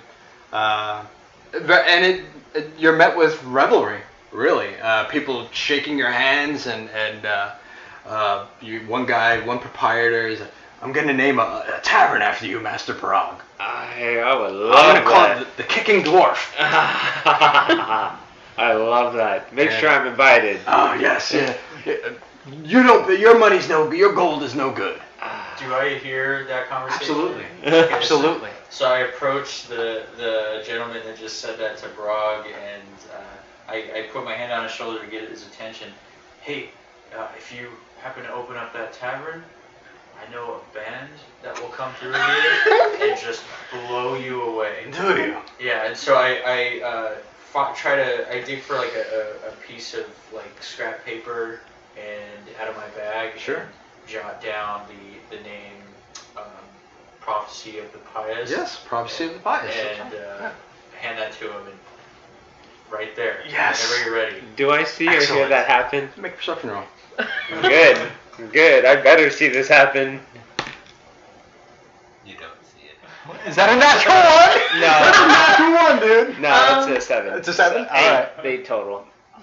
That looks like a 1 for me. That looks like a 1 too. That's a 7. Oh, that is it's a 7. It's a Yeah. 7. I was You're gonna right, say you're if it was a 1, I could have helped you, but okay. Yeah, no. So yeah, I'm gonna say that you hear him talking about the tavern with the fellow, but you don't know specifically what they're talking about. You see Milcune there, like she's there with the crowd, and she's like, "That's my teacher and my stepdad. You know, no big whoop." I'm gonna turn to Talvis. Did she just say stepdad? Yes, she did. She sure did. We chatted a little bit. I think we're on better ground than we were. I'm gonna kind of smile and kind of like nudge him. Well, look at you moving up in the world. Cleric, stepdad. Make a perception roll. Oh. Mm-hmm. Modified 20. Ooh. You notice he's wearing the prayer beads that Milcune once took from him. And you got your prayer beads back? I must say, So I am a little proud of you. So Milcune's like, yeah, you know, I figured he saved the world. You guys did. He kind of earned it, I guess. We'll see. He's like on a probationary period right now. And I just kind of point at Milcune. Well, it's her word. What can I say? She says I earned it. And as I'm saying that, I remember to attach my holy symbol to the prayer beads. Yeah. So. Okay. So I'm just gonna kind of pat his shoulder. That you have, that you have. I'm gonna find the guy that has the bandage around his head that originally Yes. came running. Yeah. I approach him. Did you see anything else down there? Was this the only one? Those subterranean caverns are deep. There may be other things that we didn't know are lurking down there. I mean, we're pretty sure we got everything, but those caverns, those catacombs, they could run for miles. I'm thinking maybe we just kind of block off the rest of the caverns, and whatever's down there just stays down there. I don't know. The town will have to be safe from whatever's in there. Yeah. For now, I say we just kind of block up the main gate. Maybe keep it guarded. I don't know. I think both things. And until we can get it permanently blocked out, then I think that's a good idea. Okay, so you see he's still holding the bandage to his head. That's good, Master Talvis. I'll make sure to get on that right away. Thank you. Sure. He just kind of walks off. So what do you guys do? You want to harvest the manicore? Well, in front of all those people. Wow, social growth from Terra. I never thought I'd see it. What is happening? Well, Just lancing over the Manicore. Yeah. 3 months ago, she totally would have done it. oh yeah, Yeah, for sure. But yeah. when you have an apprentice standing right there talking Yeah, great yeah, about you, and then sure. you're like, "Hey, I'm just gonna cut this thing apart," Sure. it makes you think a little bit. Yeah. You actually gotta think with your noggin now. Yeah. Who'd ever thunk? Anyways, so I think actually I'm gonna turn to the rest. I'm gonna go see me family actually. If you guys wanna clean this mess, that would be much appreciated. You're the So I'm one gonna- who made the damn mess. Not my problem. And I'm just gonna like give like a peace sign and walk away. So I just kind of look over at the Manticore and back at Terra, and I just walk out.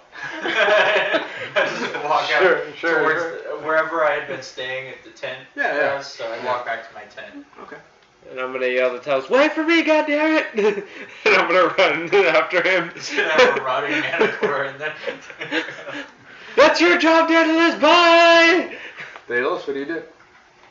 So I look at the Manticore as like, how am I supposed to clean this up by myself?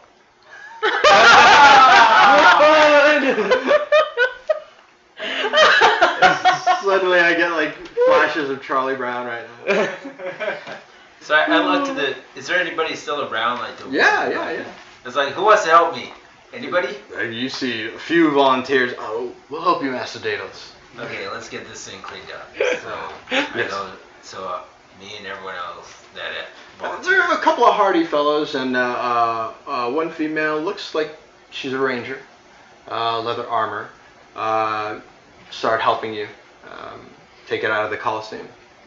So what should we do with it? I mean, would we burn this thing, or I mean, we can't eat it, right? No, I don't think it's edible. Is there? I turn to the ranger. Is there anything that we can use off this? Well, sure has beautiful spines. The coat is gorgeous. Probably try to harvest the tail as well. So I bring out a piece of gold and it's like, I toss it to her. Can you do it for me? Sure. Give me about 30 minutes. Okay, and then after that we'll just burn it. Very good. Let's get busy. So she takes out a couple of knives, kind of looks it over, starts going to work.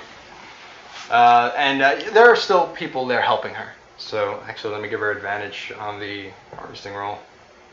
All right. So as she's cutting, you hear, and are you walking away, or are you kind of overseeing? I'm overseeing this. Okay.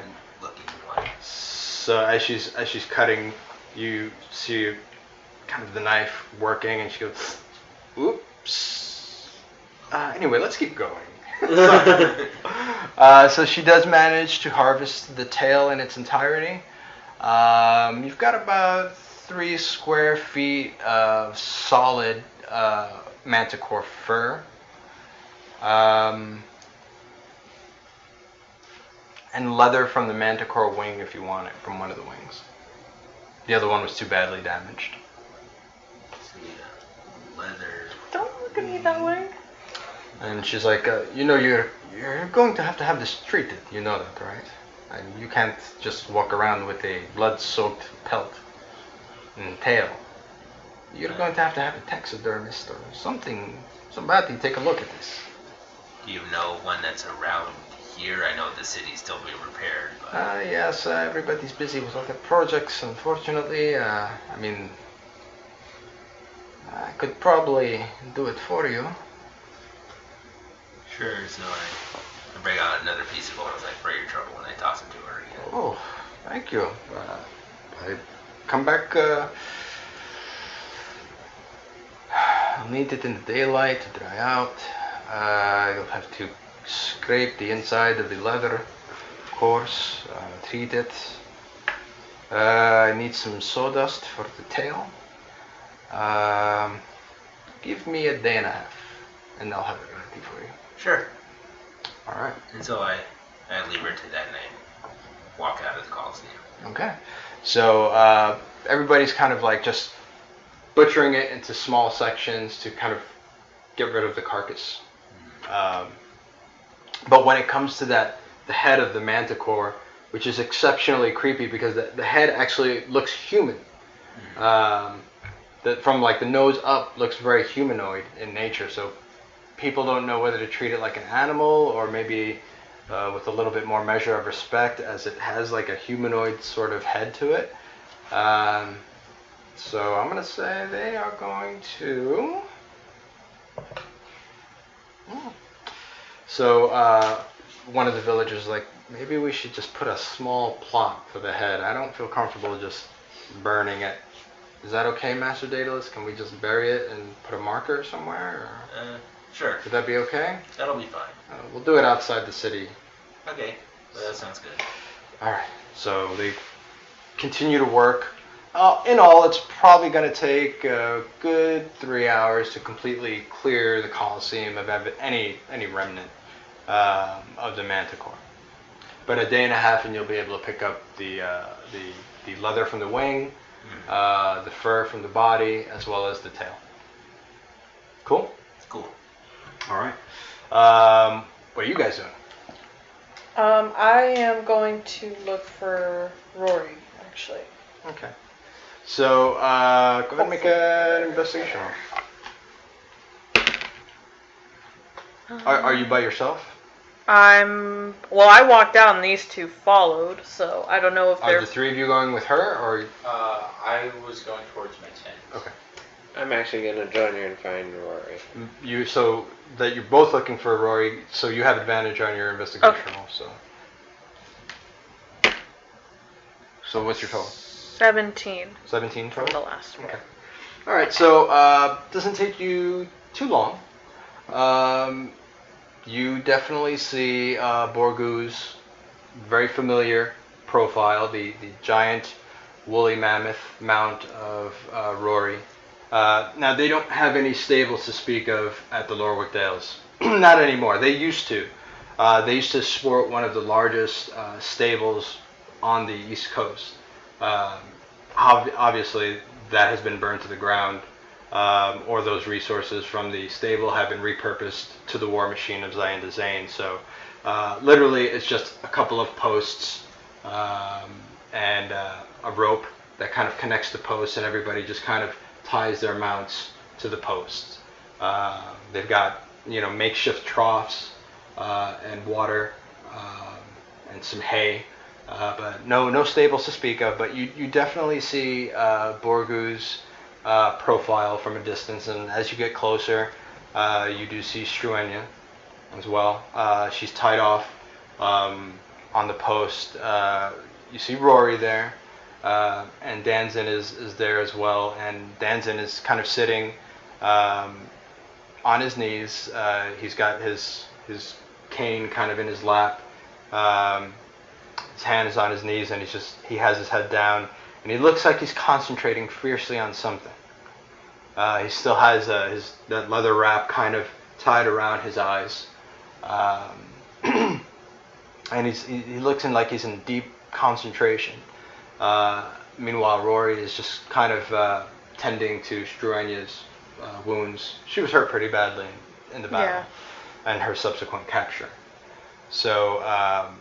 She's kind of lying down on her haunches, and he's just taking kind of a white cream and kind of applying it to the worst of her wounds. So I'm going to go up to them, and I'm going to kind of look at Danzin, and I'm not going to bother him as best as I can. Okay. But I'm going to walk up to Rory and look towards Struenia, and she's doing better now. Hey, Terra. No, she's not doing so hot. Yeah, she's hurt pretty bad. Aye, the poor little lass, huh? Well, she's at least not in captivity as such. That's true. So he's kind of looking. He's kind of just kind of rubbing under her chin, and he's kind of looking at her eye, and you just see him kind of put his head like right on her cheek and kind of rest it and close his eyes. So I'm gonna, and Barag is with me, right? Yeah. Mm-hmm. So you both see it. You're doing okay, Rory. So he kind of looks at you, and he's, what do you think? Well, I'm sorry. That was rude. No, it's understandable, lad. So you see him kind of like take a big gulp, and a thought comes to his mind, and thinks better of it. It's gonna take time, I suppose. Yes, I understand your pain all too well. I suppose you do. Where's your family? My dad's are probably in the keep. And how are they faring?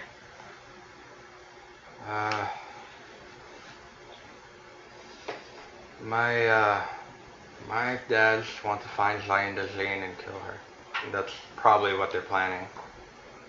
I don't blame them. For all intents and purposes, we'll try our very best to help them as much as we can. Sure. How are you guys doing?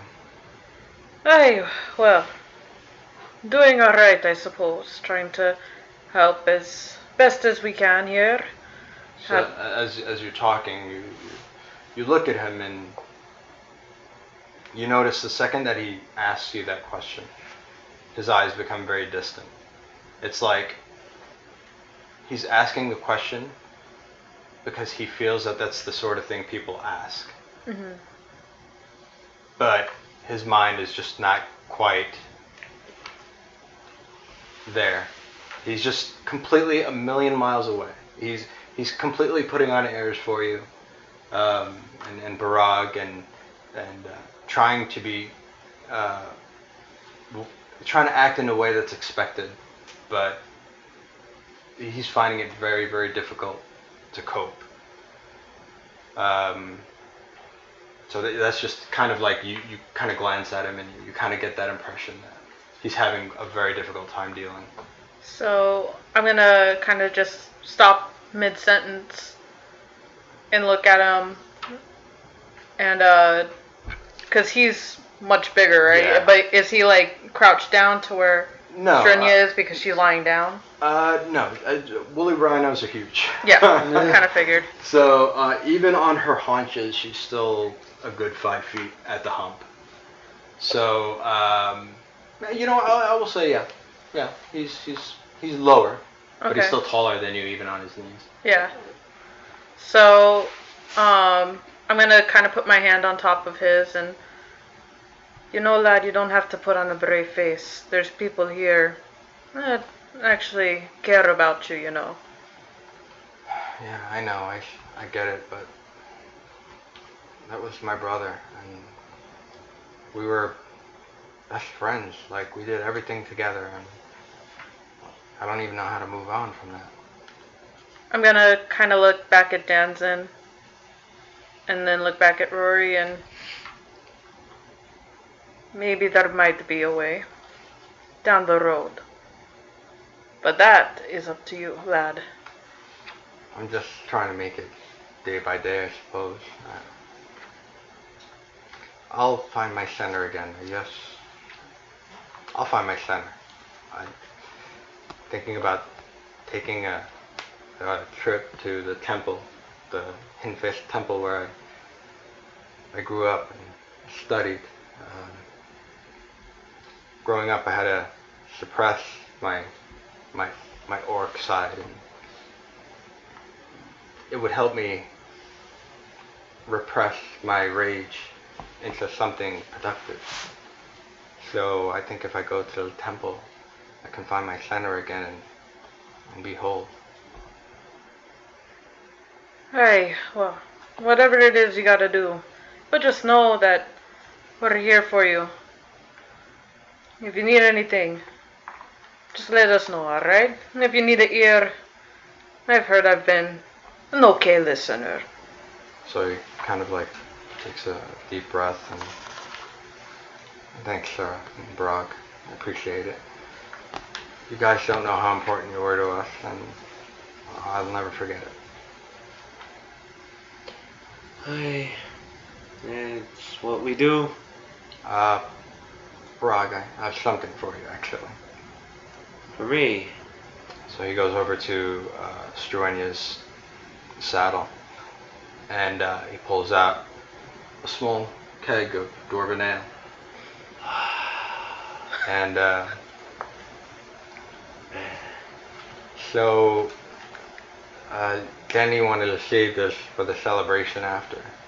So maybe we crack this open later and we'll have a drink to my brother. My brother. We'll pour one for him too, yes. Celebration of life, my friend. He didn't go down easy. I'm finding myself, I have lots of brothers around me. So he kind of looks over to Danson, and he kind of looks over to you, and he kind of punches you on the shoulder. Soft, but for a orc monk, it's like, ooh. You feel it. Like, oh, aye. That's a good punch you still got there, my friend. Yeah, I've been told. Thanks, guys. It means a lot to me. Tell Talvis and Daedalus too, would you? Of course, those two knuckleheads. So he goes back to tending to Struenia, and your brother has been completely motionless, like a statue. Has not moved a muscle. So I'm gonna actually turn to Barag. If there's anything else, you need to do that. I'm gonna stay here for a while. Aye. This is where you belong right now. And I'll kind of nudge her, and I'll see you later, okay?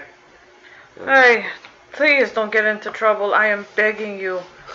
So I'm sorry, but trouble just seems to follow me. No, yeah, trouble seems to follow all three of you. We got one guy with nails in his damn mouth, the other one with lady problems, and then there's you walking funny. There's trouble wherever all three of you walk. Talvis has baby mama drama. Yes, Yes. lots of baby mama drama. Like, if anybody has ever thought they have baby mama drama, no, they don't. Not like Talvis. Thomas has the majority of Divine it. level. Yeah. Divine level baby mama some drama. material plane ending shit right Yeah. there. Yeah. Oh, child support? Oh, that's nothing.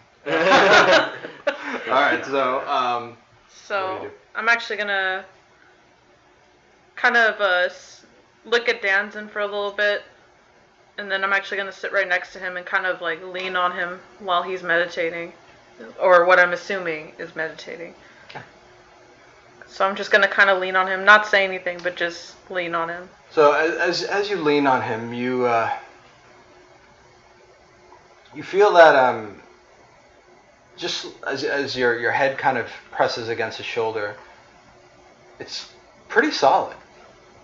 Like a few months ago, he was just a paunchy little halfling kid, but now as you kind of like put your head on his shoulder, you can definitely feel the musculature of Danzon, as he's been pretty much hanging out with Rory almost exclusively since they left the Terransby village.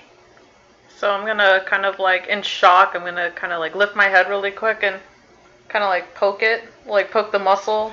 So he, without even opening his eyes, he says, "Terra, don't do that." Hey, what the hell have you been doing? Terra, don't do that. I'm gonna tell Mom. You wouldn't. I would tell Mom. So I'm gonna start poking his face. Terra, stop it. So I'm gonna poke his nose. What's your armor class?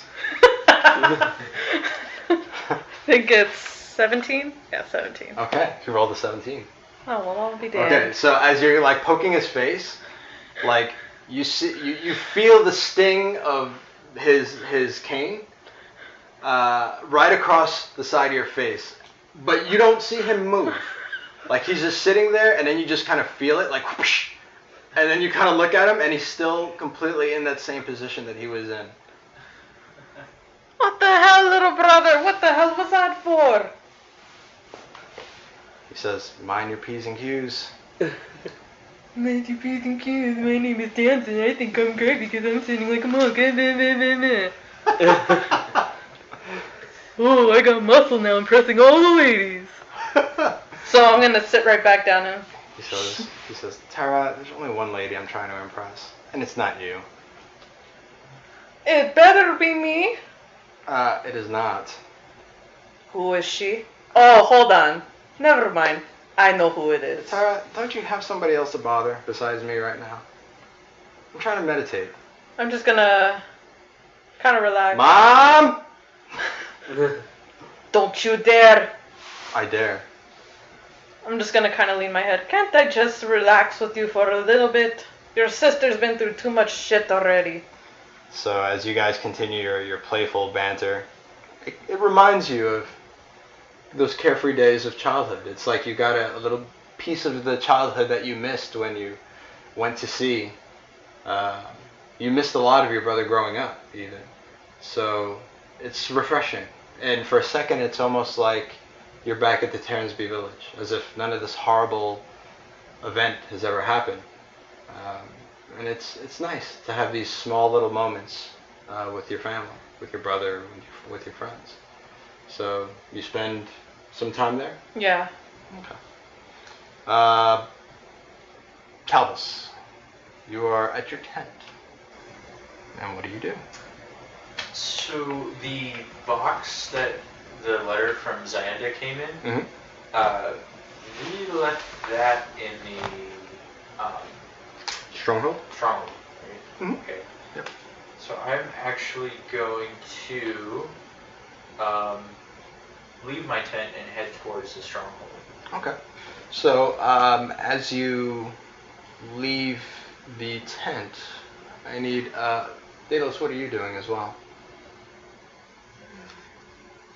Unless it's kind of wandering around. Oh, because you came out of the Colosseum, correct?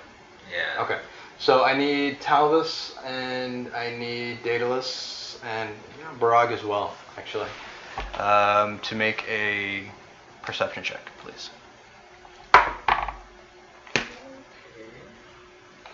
A 17. Nice. 11. Okay, that's enough. At 9. A 9, you just barely missed it. Daedalus, you've missed 2 in a row. Ouch. All right, so the two of you see torches. The sun is starting to set, and twilight is upon you. And as it starts to get darker, you do see fire pits being lit ablaze, so men and women can continue to work throughout the night. And as you come out of your tent, Barag, you're leaving the stable area where the animals are being kept. And you don't really notice it until later, but you do see torches coming up the main thoroughfare, the road leading up to the outer walls of the Lowerwick Dales. It looks like there are a lot of horses on their way into the city, and you hear a night guard. Ho! Who do we have here? Stop, please. What do you guys do?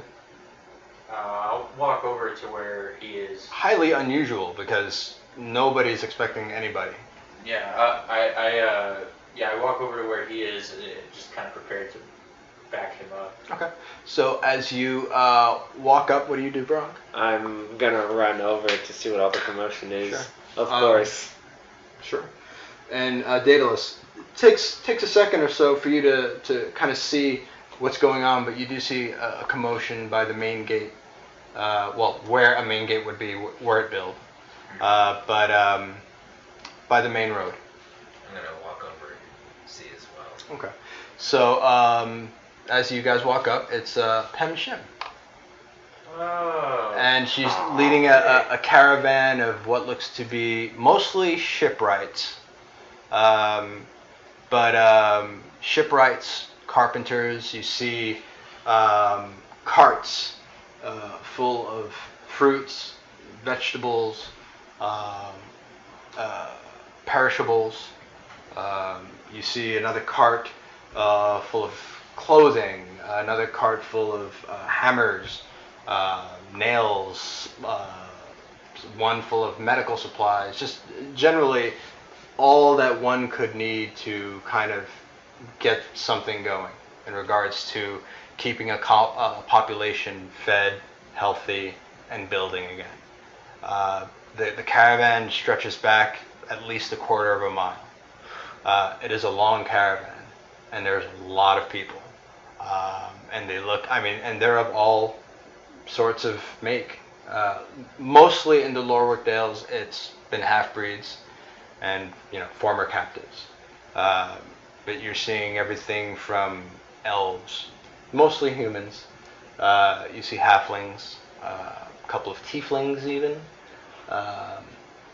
some dwarves, a pretty big cadre of dwarves. Yo. Yeah, and they're all making their way to the front gate, and so Mayor Shim sees the both of you. Boys! Boys! And she looks as radiant as ever. She's got the thick black braids, cords of hair with the embellishments, very mayoral. But she's got her traveling digs on, her leather boots, her walking stick. She goes, "We heard! We came to help. The Ashburn mooring is prepared." So I like fast walk right Yeah, up to her. yeah. Mayor Shim, this is incredible. So she gives you a big hug. She goes, "We're so proud of you boys." And you see the flags on each cart is the 4 travelers. They call it the flag of the 4 travelers. That's right. Yeah. So she gives you a hug and she gives you a kiss on the cheek and she's like, "We are so proud of you boys, and Terra. We heard, everybody's heard about what happened. The earth shook, and you guys were in the middle of that mess." It's quite a mess it was. Yeah, I mean, I thought I saw it all when I saw Barag fall from that Crimson Spire, but... He's fallen from several other things since then. So she looks at Barag and she goes, "Oh, Barag, Hi, yeah. come over here anyway and give Mayor Shim a hug. Yeah, Give him a hug." So she gives you a big old hug. She kind of crouches down a little bit, but she gives you a big hug. I'm so happy to see you boys alive and well, but a lot of the shipwrights from the port city have decided to help. Of course, their specialty is ships, but they're pretty good with a hammer. So if you'll take our help, we're happy to give it. Your help will be most welcome. This is great. This will definitely lift the spirits of everybody here. I think so. I think it's time for a celebration. Hi, All I right. think they had something planned. Did they? Actually. Barag, you always have a party planned. After a good fight. So she kind of puts her arm around your shoulder. You got to tell me about all your adventures, Barag. How many times I fell, or how many toes I'm missing? Well, listen, it's not about how many times you fall. It's about how many times you get up that's important. Very true, my friend. Very true. Many a times I got back up. She goes, "Barag, by the way, did you notice the flags?" Oh yes, I noticed the flags. Yes. I love them. Yeah. Can I have one? You know what? You can have one. Absolutely. Thank you so much. I really appreciate it. So yes, a lot of love, as you know, went into that flag. Oh. Yes. Yeah. So I'm gonna take the flag and. Tilmic would be ecstatic if you would take one of those flags. She loved you for it. It'll be an honor. I have her written down as Lady with Meat Pies. So you see Jateth, which is her granddaughter, as well, and she comes over and gives you guys a hug as well. She goes, "I never thought I'd see you guys again. You should have heard some of the stuff that we heard. I mean, you guys have ships coming in from all over the place. They're talking about you, and then they go out, and then somebody else comes back in who's heard about you from those ships, only the tale gets even wilder when it comes back. Oh my goodness. It's pretty crazy, guys." Well, the real tale is pretty wild, so I can only imagine. Well, I guess we're here to help, so let's do this, right? Yes, thank you. So the caravans are let in, and Daedalus, you do see your old friend, Shim and Jateth, as well as some of the Ashburn mooring regulars. You see a lot of familiar faces that you don't know personally, but you've seen them. Even Potion is leading the back of the caravan, which is the man that you rescued from the spire, Pem's great grandfather. So you guys party. You break open a cask. Yes. Rory is putting on a brave face. Below his smile, you see heartbreak, and he tries his best. But there are a couple of times where you see him kind of rub his eyes just trying to stop tears. Milkune and Danzin spend most of their evening walking around as young folk do, being awkward around each other, as young folk are prone to do, but generally happy.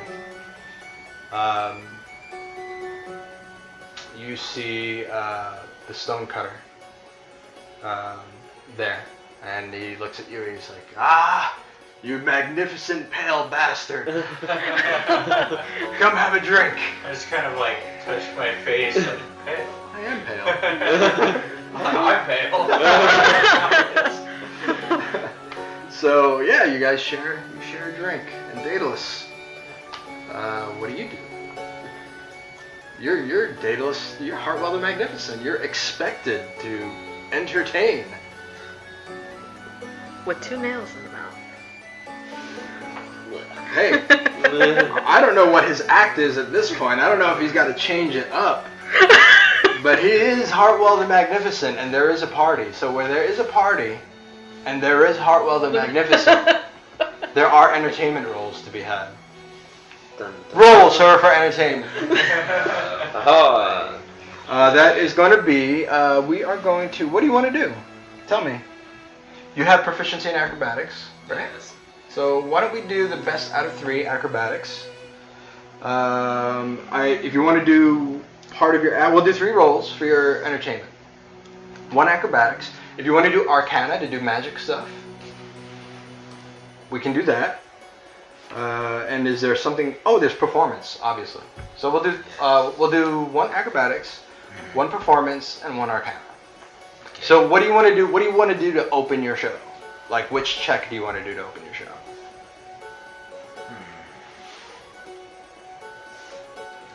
Let's start with performance. Performance? All right. So this is gonna be the hook for the audience. So you're gonna want to roll really high.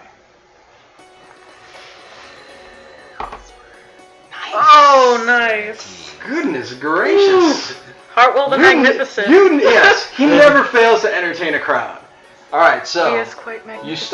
you start with your performance roll. Exactly how do you bring the crowd to its feet? Do you regale them with tales of your adventures? Your reenactments? Maybe a little poetry for the ladies? I'm sure we'll start with that. And No, that's a little too general. What does that mean? well, I'll tell the story, but as I do, I'll use my eldritch energy to form images of our stories. Beautiful.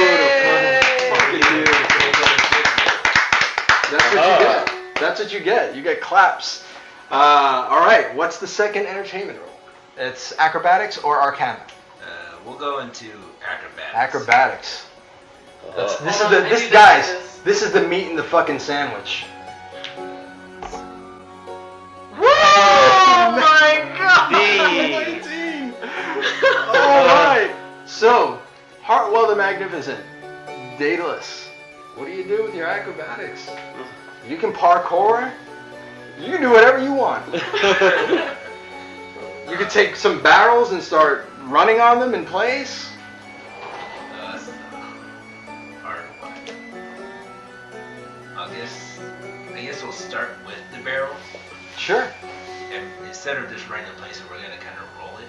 Yeah. Excellent. Then right when I get near like a wall, right? Right. I'm gonna jump off of it. Up and just run across.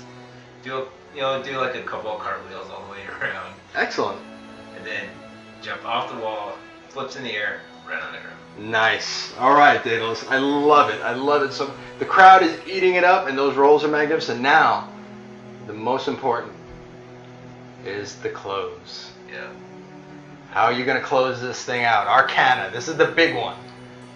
You want to leave them thirsting for more. It's an old vaudeville saying, so go ahead and make that roll. You want to use your inspiration? It depends on what I roll. You got to tell me first. Sure. Okay. I'm gonna definitely use it. Oh, good thing. Yep. Nice. 11. What's your arcana? 2. But you're proficient in it, aren't you? Yeah, so you have the 4, right? Yeah.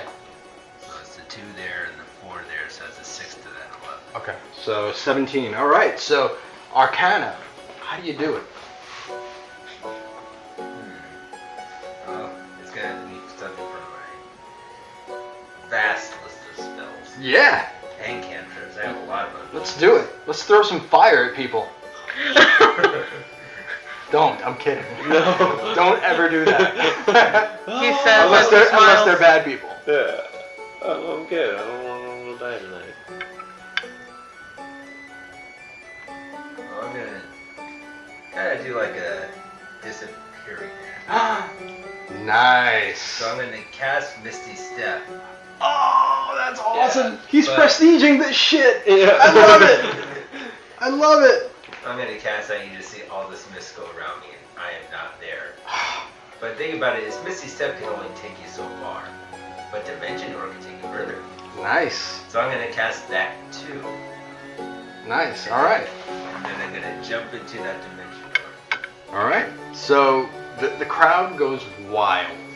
You've performed before, and at the Ashburn Mooring. The crowd is Daedalus, Daedalus, and they're calling for an encore. Encore, encore. People are throwing roses at you. So you're gonna give him an encore? Sure, I'll give him an encore. Woo! I love it. All right. What are you gonna use? You can use any one of those 3. At this point, I'm walking through the crowd with, and I don't know if you guys remember this. I think it was like the second session we played when he did the first performance, Ashford Moorings. I kept one of the signs that people were holding up, and so I'm just walking through the crowd, not saying anything. Sure. You know what? I will say this. Because he's doing that, you're going to get advantage on this roll. On your encore. You're going to get advantage on this entertainment roll. For mage hands, how many can I? This is entertainment, bro. Any? Endless. Any that what? Do what you feel is real. Oh my god. So do I have to roll for this though? You still got to roll, yeah. 12. That's Woo! 19. Natural 19. Ouch. Oh my Daedalus. god. So I'm gonna summon up a bunch of mage hands, like as many as I can get. And then I'm gonna summon up some outer energy, and they're gonna just, and there's one with balls, right? Yeah. They're gonna juggle them all. Nice. They're gonna just toss them back and forth between each other. So everybody's just kind of like looking in amazement as these ethereal hands just start throwing these arcane energy balls at each other, traveling through the crowd, and everybody's kind of like, oh my god, oh my god. And you get a standing O. Like, you can hear, it was almost like the Colosseum all over again. Remember when you guys were in the Colosseum, the crowd is cheering? Once again, Daedalus, Hartwell the Magnificent, you do what Hartwell do, and you do it well. All right. And I take a bow. Nice. All right. Thupneem comes up to you guys right after the show. She says, we're going to take down the statue of Talos. If you guys would like to, we would hope that you would grab a rope and tug. Gibbs. Very good. So you see that in the center of town, because the keep is toward the center of town, and right in front of the keep is this large statue, about 50 feet tall, of Talos. You see that they've already got him kind of prepped with leather straps to be pulled down. So the stonecutter that Talvis actually was talking to earlier comes up to you, Barag. He's like, Master Barag, Hello. I've got a special task for you, if you wouldn't mind. What is this special task that you speak of, my friend? Well, I hear you're pretty good at swinging a hammer, eh? Yeah, well, that's what dwarves do, my friend. Well, Adnor tells you, there's a spot right at the base of the statue. Aye. I need you to hit it right where the X is, break it. And as you do that, we're going to tug on it. We'll pull on it, and the statue will just kind of fall and topple exactly where we need it to be to land. Do that for us? Of course. Ah. Why not? I knew I could trust a fellow dwarf. Mountain dwarf? Aye. Ah, you know me too I well. see it. I see it in your beard, sir. I see it in your beard. So he walks you over to the statue, and he kind of marks with a piece of chalk right at the base of the statue. You could see, make a stone cutting roll, or you use stone masonry tools, right?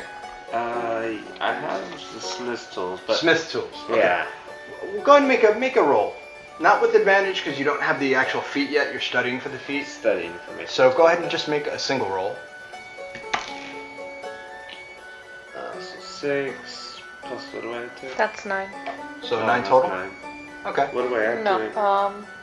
What does he add to it? That's going to be your intelligence modifier. Oh, intelligence. Oh, well, that would be at 8. I'm at a negative 1 So, on my intelligence. Sure. So Adnor is kind of pointing out where and why you would hit it in this particular spot. And after he explains it, you look at it and you're like, oh, okay, now I kind of get it. You see kind of like a crack right at the base of the statue, and he explains, that this is kind of like the weak point in the statue, and if we want it to fall in a certain direction, this is where you need to hit it, right here. And he kind of explains the angle that you need to hit it at. But you're pretty sure you got the gist of it. I'm just gonna shake my whole head. Sure, Yeah, sure. You're like, yeah, I totally get it. So, yeah, man, whatever you say. all right. So, huge crowd now. Before you had about 200 people. You've got double that now with the folks from the Ashburn Moorings helping out. And you see a lot of your friends there. Rory, your parents are there. Your 2 brothers are there. Even Rory's parents. His 2 dads are there, and you see Pem Shim is there, and Po Shim. And everybody's kind of excited. You kind of feel like a buzz in the air. Like it's almost cathartic for them. Like once they do this, they can kind of move on and move past and get forward. So you guys all grab a strap. Okay, you guys are going to make a strength feat. It's just going to be a group effort. So you're going to have advantage. Barag, you are going to make a separate roll. Okay. Because it is a stationary target, it's going to be with advantage. Yay. So go ahead, Barag, make your roll.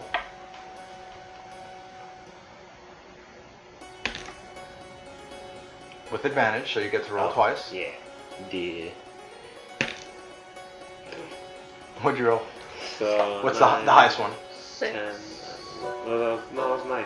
Oh, that wasn't 9. 10, 11, 12, 13, 14, 15, 16, 17, 18. 18. Modified Nice. 18. Modified 18. So you bring Chimera Rising back, and you eyeball the X, and you swing as hard as you can, and it sounds like a cannon the second that Chimera Rising hits it. So as soon as he hits it, you guys pull. I need one person to roll a strength feat. You can roll it twice. You have advantage. So if one person wants to roll, another person wants to roll, You roll we take the. I can't. Yeah, he's already done his. So Yeah. it's the 3 of you. So who has the highest strength? No, you guys are gonna. It's the group who has the high strength between the 3 of you. I have a 2 modifier. I have a 3 modifier. So you. Okay, so we're gonna use you as the base. So +3 to whatever you guys roll. So 2 of you have to roll a dice, and we take the highest of them. Oh, okay. So go ahead, because this is with advantage. So go ahead. Woo, 19 +3, nice. So 22 modified. Barag hits it. The 3 of you pull, and sure enough, it lands exactly where they are hoping it lands. The statue of the 3-bolt king tumbles, not fast, but slow, to the ground, and slowly, like a great ancient oak that is falling. You see it almost in slow motion, fall slowly to the ground and come to land, a billow of dust in the air, and almost as soon as it hits, you hear whistles and cheers, and people are hugging each other, and some people are crying. Many people lost people that they loved. People are crying. For the first time, you spot Grayu Phoenix Horn in the crowd, and he kind of smiles, and he turns around and walks out. Takes his exit. So what do you guys do? I approach the statue and I'm just kind of gazing at it because I'm mulling over a lot of things. Sure, yeah, Right yeah. now. You've got to be kind of like mixed about it Yeah. in a way, yeah. Yeah. So I'm just kind of observing. Sure. I'm gonna find Rory. I'm gonna go up to Rory and he's there, right? Yeah, In he's the there. back? Okay, so is he with his parents? He's with his parents. So I'm gonna go up to all three of them and just say to all three of them, that right there, that was for Denny. So they both of his fathers smile. Even the elves are usually very hard to read, but he's easy to read in this moment. Mm-hmm. Normally he isn't. And even his halfling father, Flinbin, smiles and looks up at you. Thank you. That would mean a lot to Denny. I actually can hear him laughing right now when the statue fell and hit the ground. It's nice. We do what we can. I know loss is a hard thing, but I agree. I heard the same thing when the statue fell. Laughing no matter what, that man. Yeah. We're going to have a quiet ceremony for him. We recovered his remains, and I think it would be nice for him to be buried here. Certainly not in some fetid swamp. I wouldn't want to be buried in a swamp either. Mind if I attend that ceremony? He liked you and your friends. I think he would want you there. Well, count me there, my friend. So Erlen kind of smiles at you, and he shakes his hand. He puts his hand out. And I reach and I shake his hand, and He shakes your hand and he goes, "You're a good man, Barag. Just know that the Truthbrow house is in your debt." well, I wish there was more I could have done. I know. You did what you could. This wasn't a failure on anybody's part. And life is allowed to continue, and that is because of you. And Den. And Rory. And they kind of both look up at Rory. Thank you. You need anything at all, you know where we'll be. The House of Truthbrow is in your debt. So they kind of walk off, hand in hand, consoling each other as best they can in this horrible time. Yeah. Terra, what do you do? I'm gonna go up to my family and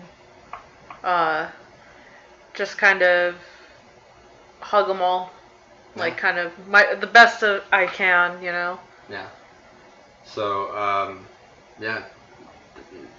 your brother is somewhere with Milkyun. But Davrik is there with your parents, and Davrik he's cheering, and he's happy, and your parents are also, your parents sacrificed a great deal.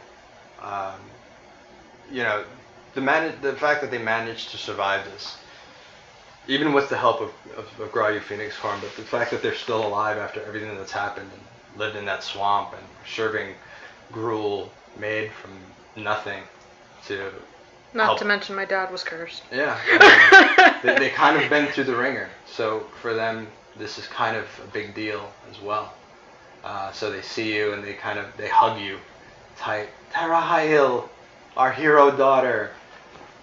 I am not the hero, Mama. Hush. You are a hero, you and your friends. I'm sorry I gave you such a hard time about leaving. Well, what do they say? It's water under the bridge, right? I suppose. Now, where is Damson? Oh, he's out there with Milcune somewhere, or Rory. Oh, that's so cute. Yes. Wow. I think we could all use a little levity in our lives. Hey, well, I think actually, it's good. Mama, I wanted to kind of tell you. Mm. You know the locket you gave me before I left, yes? Yes. I kind of gave it to Talvis. Oh. Well, what's the problem? It's a family heirloom, and He's part of the family. He helped us. my More thoughts. than once. I know. I made a life debt to the man, but I wanted to let you know where your locket was, Ma. He goes, as far as I'm concerned, he's a high hill. And that's all there is to it. So he gets second and third meals. No, you might have to stand in line behind him. Mama! Ah, just saying, what have you done for me lately? So she gives you a hug. I'm just kidding.